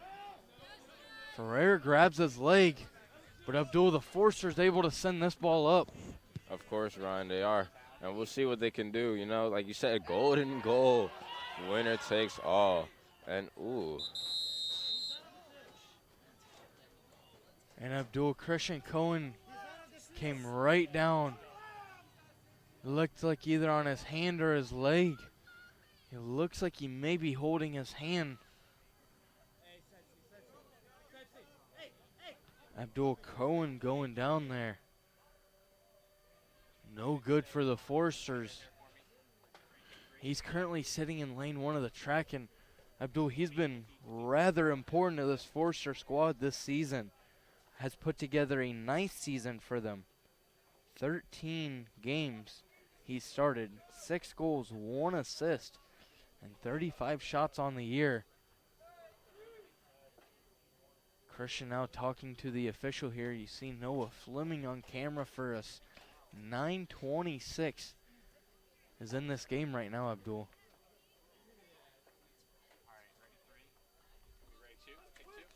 The official telling, I believe it's Bethel Pilots, make sure we play smart here. And Abdul, I think after what happened in that first half, I think everybody's played pretty smart. Yeah, it's definitely, you know, we haven't had an incident like that throughout the game since, and it's getting better. But the tensions are high, man. We're in overtime. Like overdrive? Okay, killer overdrive now. Abdul, this is one of those things, you got to push all your chips in. You got to go all in. Yes, sir. Whatever yes, sir. they have left, they gotta leave it all on the field. Yes, sir. Go As bigger. I know the cliche sports say, Santiago goes down, so does Stanford. No call there, and Abdul, we've talked about it. The officials, they've called a decent amount of stuff, but they've let a lot really play on here. Yes, they have. Yes, they have. And I don't know if I could really argue with them. I mean, I say, you know, like, you got to let the game really tell itself, let it unfold, let the players really, you know, dictate the game. And I respect that for the officials, but, hey, they're letting the game come. So, like you were saying, Ryan, it's cliche, but go big or go home. And that is a prime example of this game right now. And Abdul, as far as calls go, it feels like it's, you know, been a respectable amount for both sides. It hasn't been necessarily one-sided too much. Not at all. Stanford gonna get called here. Looked like he was all over Ferreira. Stanny really no discretion to that call at all there. Erlinson on this back line directing traffic. Felix has it far side, McLennan on him. 8 minutes to go in this first period. Ball crossed in. Barkeen was right there, but the Forsters are going to get it out of bounds first. Yikes, it's going to be another corner kick, it seems, here for Bethel. And again, Ryan, we keep seeing them have this opportunity, but they need to capitalize.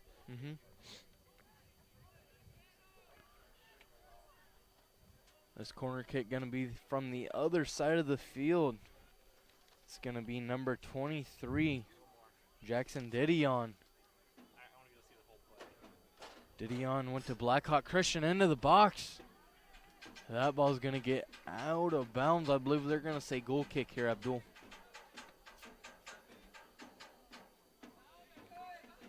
Abdul, you hear the drums banging. Forster Nation, though, not really making any noise out here. You know, you'd think overtime here. Arguably the biggest, most pivotal game of the year. Honestly. They're quiet. Yeah, for now, I mean. For now, for pretty much the whole game outside of a few calls, if you ask me.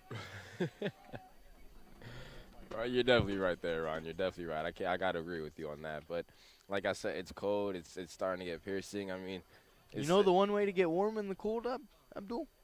You get loud, you get yelling, and you get energized. You're not lying there. Energetic, you start to get electrified, but the fans just aren't feeling it here. We're trying to see. I mean, they want to see something spectacular. Sexton takes his kick, sends it to the left side of the box here. And once again, Finn is right there. Popesco, great play on the ball. And for a freshman, Abdul, he does not play like one. He is going to be a future star in this league. Yes, he will. Mark my words. Oh, okay, I'll mark it. I trust you. I trust you, Ryan, because the way he's playing, he's obviously proven himself, not to you, but to everybody. Ball played far side of the field. They were looking for Felix. Ends up to McLennan. Stevie Brown now to Unger. Back to McLennan. And up looking for Flim. Flim's there. And he gets a good look. Abdul, this could be it. Flim will take it inside. That's a goal! Forsters win! Huntington will go on to the championship. Forsters win! And that's all it took, boys. Woo! Come on now. Goal! So already look at it here. You see Fleming, the defender goes down, but Fleming hesitating, but still he goes for it, and it's right in, right on the left side corner there. Oh, man, I know that one had to hurt. That one was it right there. Fleming doing what he needed to do. He knew he was going to have it. And I tell you all the time, man, Fleming is just able to move through his defenders. I got to give it to him. I love the way Fleming moves on the court. He's so agile. And, man, that was quite the overtime there. And like you said, Ryan, you needed that energy. You needed the excitement to come. The fans weren't feeling it, but, man, did Fleming have it. Did he have it? He brought it, and shout out to them. Forster's able to take the W here. Wow, Abdul, 5:46, about the midway point in this first overtime. Heartbreak for the Bethel Pilots. Pandemonium for the Huntington Forsters, though. Fleming capitalizes on a ball played high for him, a beautifully played ball for him. Abdul, it took one touch. Gibson went down, couldn't recover. The Pilots' defense was right there. And Abdul, I think the only mistake I think you can say that Finn Propesco made in goal tonight. Only one. Abdul, he had a great game. So many saves tonight. But Abdul, it was just that one. heartbreak here for the Bethel Pilots, but your Huntington Foresters, your defending conference tournament champion Huntington Foresters, they're going right back to the ship, Abdul. They're going to have a date with either Mount Vernon or Spring Arbor. Abdul, wow. How do you describe this game from beginning to end? I know it wasn't necessarily the high-scoring game we thought it was going to be, but nevertheless, it was a great game. We had an opportunity to call two of the greatest games here, and you see the team they're celebrating. I gotta say, I love calling these games with you. I love it. I love it so much. It means the world, and this game alone was just sensational. It was passionate. It was aggressive. It was loved. It was wanting. It was longed for. I gotta say, this game was probably the most passionate game I've ever seen the Foresters play yet. And of course, shout out to Fleming. Shout out to number 20, Fleming, doing his thing, doing his job. He's gonna get the credit tonight, without a doubt. Everything. Great job, boys. Good job, Foresters.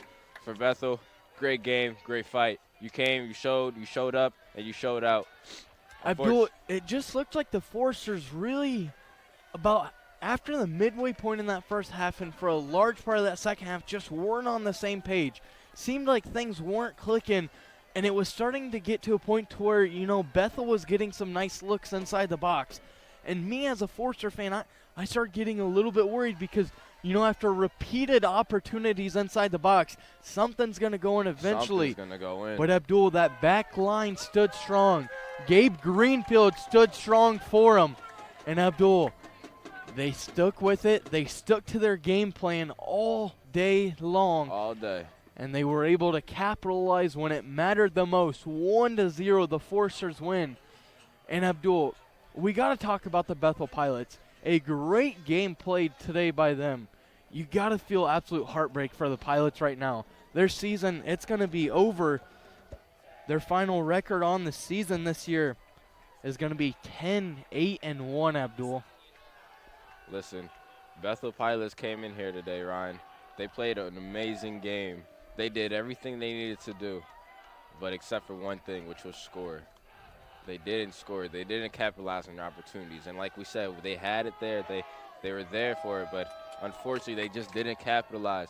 It's definitely nothing but heartbreak. I have respect for the team. They're great players. I love them, but today's just not their day. Abdul, we're going to have an interview coming up with head coach Russ Lawson. I believe we may even try to see if we can pull Noah Fleming along with them. He's got to be our man of the match today, scoring the winning goal. He had some other opportunities, just couldn't really get anything going early on, but late he pushed the chips in, he cashed it all in. Abdul, we're going to see if we can get him, but we will most definitely have Coach Lawson. Fans, do not go anywhere. You're watching FDN Sports. This is HU Men's Soccer. We'll be right back.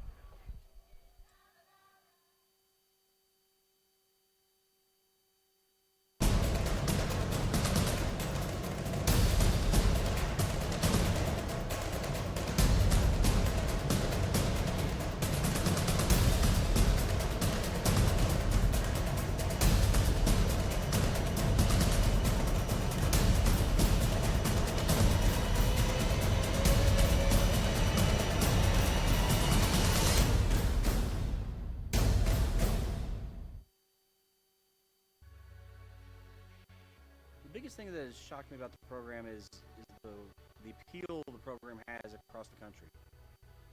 We recruit kids and get kids from all over. We've had kids from Florida, Maryland, Hawaii, California, Washington. We've got several recruits coming up from Texas and Louisiana. Men's team, women's team, it doesn't matter. Everybody is really a close-knit type group.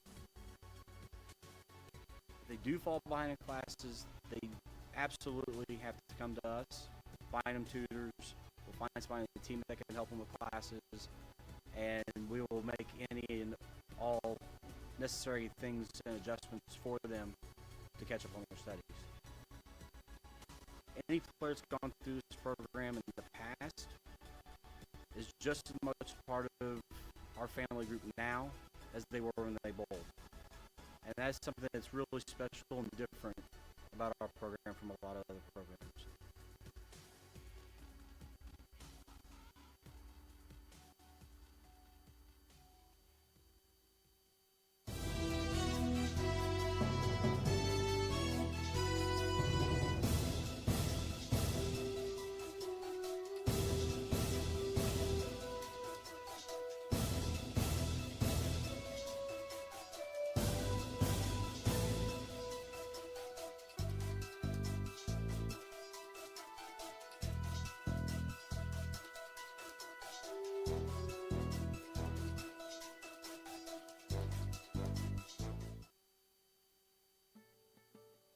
What's the number one goal for many high school athletes?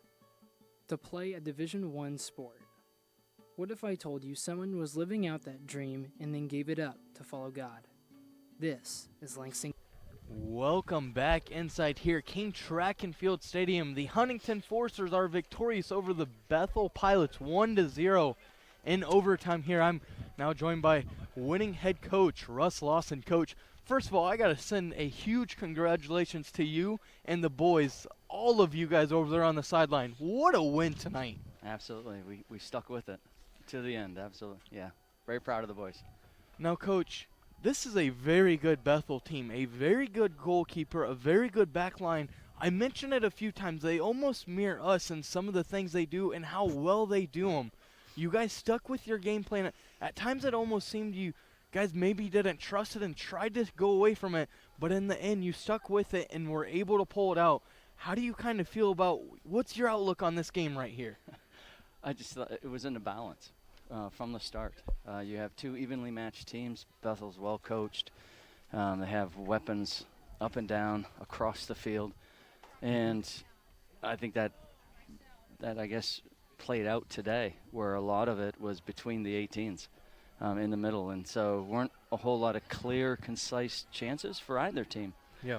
And so to play in a grit type game like that, and then ultimately to get that final goal, that final piece. And I felt like, if there's one thing today we were lacking is, in that attacking third, that final piece of quality to put a player in, or to be composed enough to go off the dribble and get us get a half step. And we were able to find Flem on that right side, 18 out, and he just nice, easy composure, stepped and was able to get it on his left and did the rest. That's a first team all conference keeper that he beat, and it was well placed in the side netting, and so feels very good to be moving on. Now, Coach, you're on the sideline right there. That play with Fleming and Gibson, that happens right in front of you where Fleming's able to win that ball. Right. What's kind of going through your thoughts, as you see it kind of develop there? Well, the initial challenge off of the service was just two guys trying to make a play. And I thought the officiating was pretty solid. Once again, this is a heated battle, and it got to the boiling point a few times. Very competitive throughout. Absolutely, and I was pleased that he let it play, because it was just two guys going up for a header, and our guy stayed up on his feet. And so, yeah, once Flynn gets onto the ball and he can run at the center backs, typically good things are going to happen. And so it was good, because it's been a while. He's been creating some fantastic opportunities, drawing some PKs, assisting, combining in the dangerous area. And then to finally get him on the score sheet here recently is exciting. Now, Coach, you look at that, it seems like Bethel's always one of those teams here recently, at least in my 4 years now. We've played them all 4 years in the Crossroads League Tournament. You guys are now 3-1 in those 4 games against them. What's kind of helped you be successful against this Bethel team? Yeah, I think you have to give the credit to the players. They're the ones out there executing, competing, battling. We don't fear anybody, and for so long, for so many years, Bethel was the standard in the conference, and they're still up there, but we've come a long way. In fact, this game here today was the 4th straight game that HU men's soccer has been in a semifinal of the Crossroads League Tournament, and so we asked our guys to be massive, to be bigger than the moment. and there were some hairy moments there, but for the most part they did well, and just excited and happy to be moving on to another final. Now, Coach, you played on this pitch yourself here before.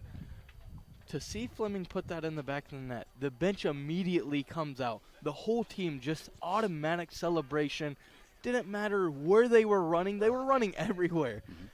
How does it feel to you as a coach to see that? Does that bring back, any memories back to your playing days, getting some of that energy going? We had some good teams back then, but this team would definitely rival those, if not surpass them. They're well put together. The unity, it's just a joy to be a part of, and to help, push on to newer heights. And we got another big one this coming week. Coach, no doubt. Congratulations on the big one today. Another week of practice for you and the boys.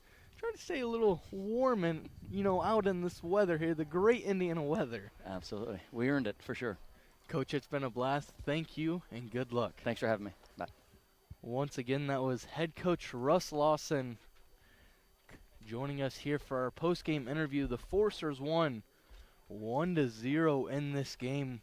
We're going to be joined by Noah Fleming, but what a game the Forcers put together. No saves in the first half from either team, but in the second half, the Forcers able to capitalize. They got 4 in the second. Great defensive play. But it was the offense. Noah Fleming now joins me. And Noah, first of all, congratulations on the goal and the big win today. Thank you. Now, Flem, I got to ask you. You played that ball in the air. You saw Gibson go down. What was running through your mind? Were you starting to feel it, or what were you looking for? Once that guy went down, I knew there was only one to beat. So took a touch around him and then just played it left foot into the bottom left corner. Now, Flem, you guys, all season long, you've looked like a really connected team. You guys have played, unselfishly all season long. A testament to that, your 7 goals. Unger has 7 goals as well. Jake has 10 goals.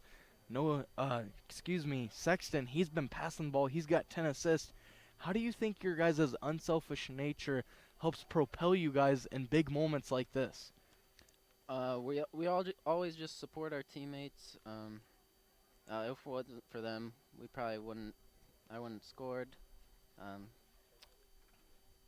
We work well together, and no one tries to play for themselves. Now, Flem, you kind of started the season a little bit injured, a little banged up. Yep. You were able to get a little bit healthy, get the goals going again. We saw you get this goal today. How does it feel I'm sure this has felt like a very long season with a little bit of injury problems. Yep. How does this feel getting that goal? You can tell me honestly, Flem. We'll let you. It's been a long time. Finally get another goal. It's helpful. I've been injured quite a bit, so just get another goal gives me confidence for the next game. Flem, you guys are going to take on Mount Vernon or Spring Arbor. Both really good programs. You guys were able to beat Mount Vernon earlier. You dropped a very close game to Spring Arbor, but you guys showed you can hang with either one of those teams. Mm-hmm.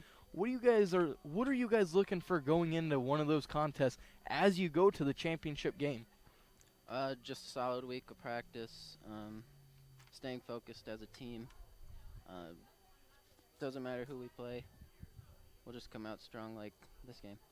Once again, Ryan Lockhart here, Noah Fleming. Fleming, congratulations on the win today. Congrats on the goal, the golden goal today. You're a man of the match today. Thank you for joining us. Thank you.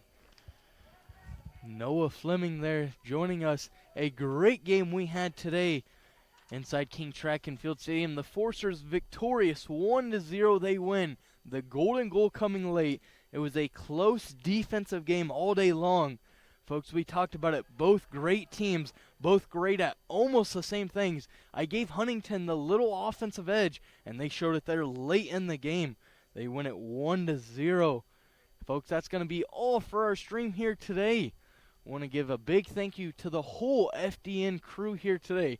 Noah Tobias, David Beck, Carson Watkins, Isaac Skitterson, as well as Colby Solms, Abdul Kamara, my partner today. I am Ryan Lockhart. Folks, it was a blast to call this one. We'll see you next week I'm Ryan Lockhart. Have a great day and go Foresters.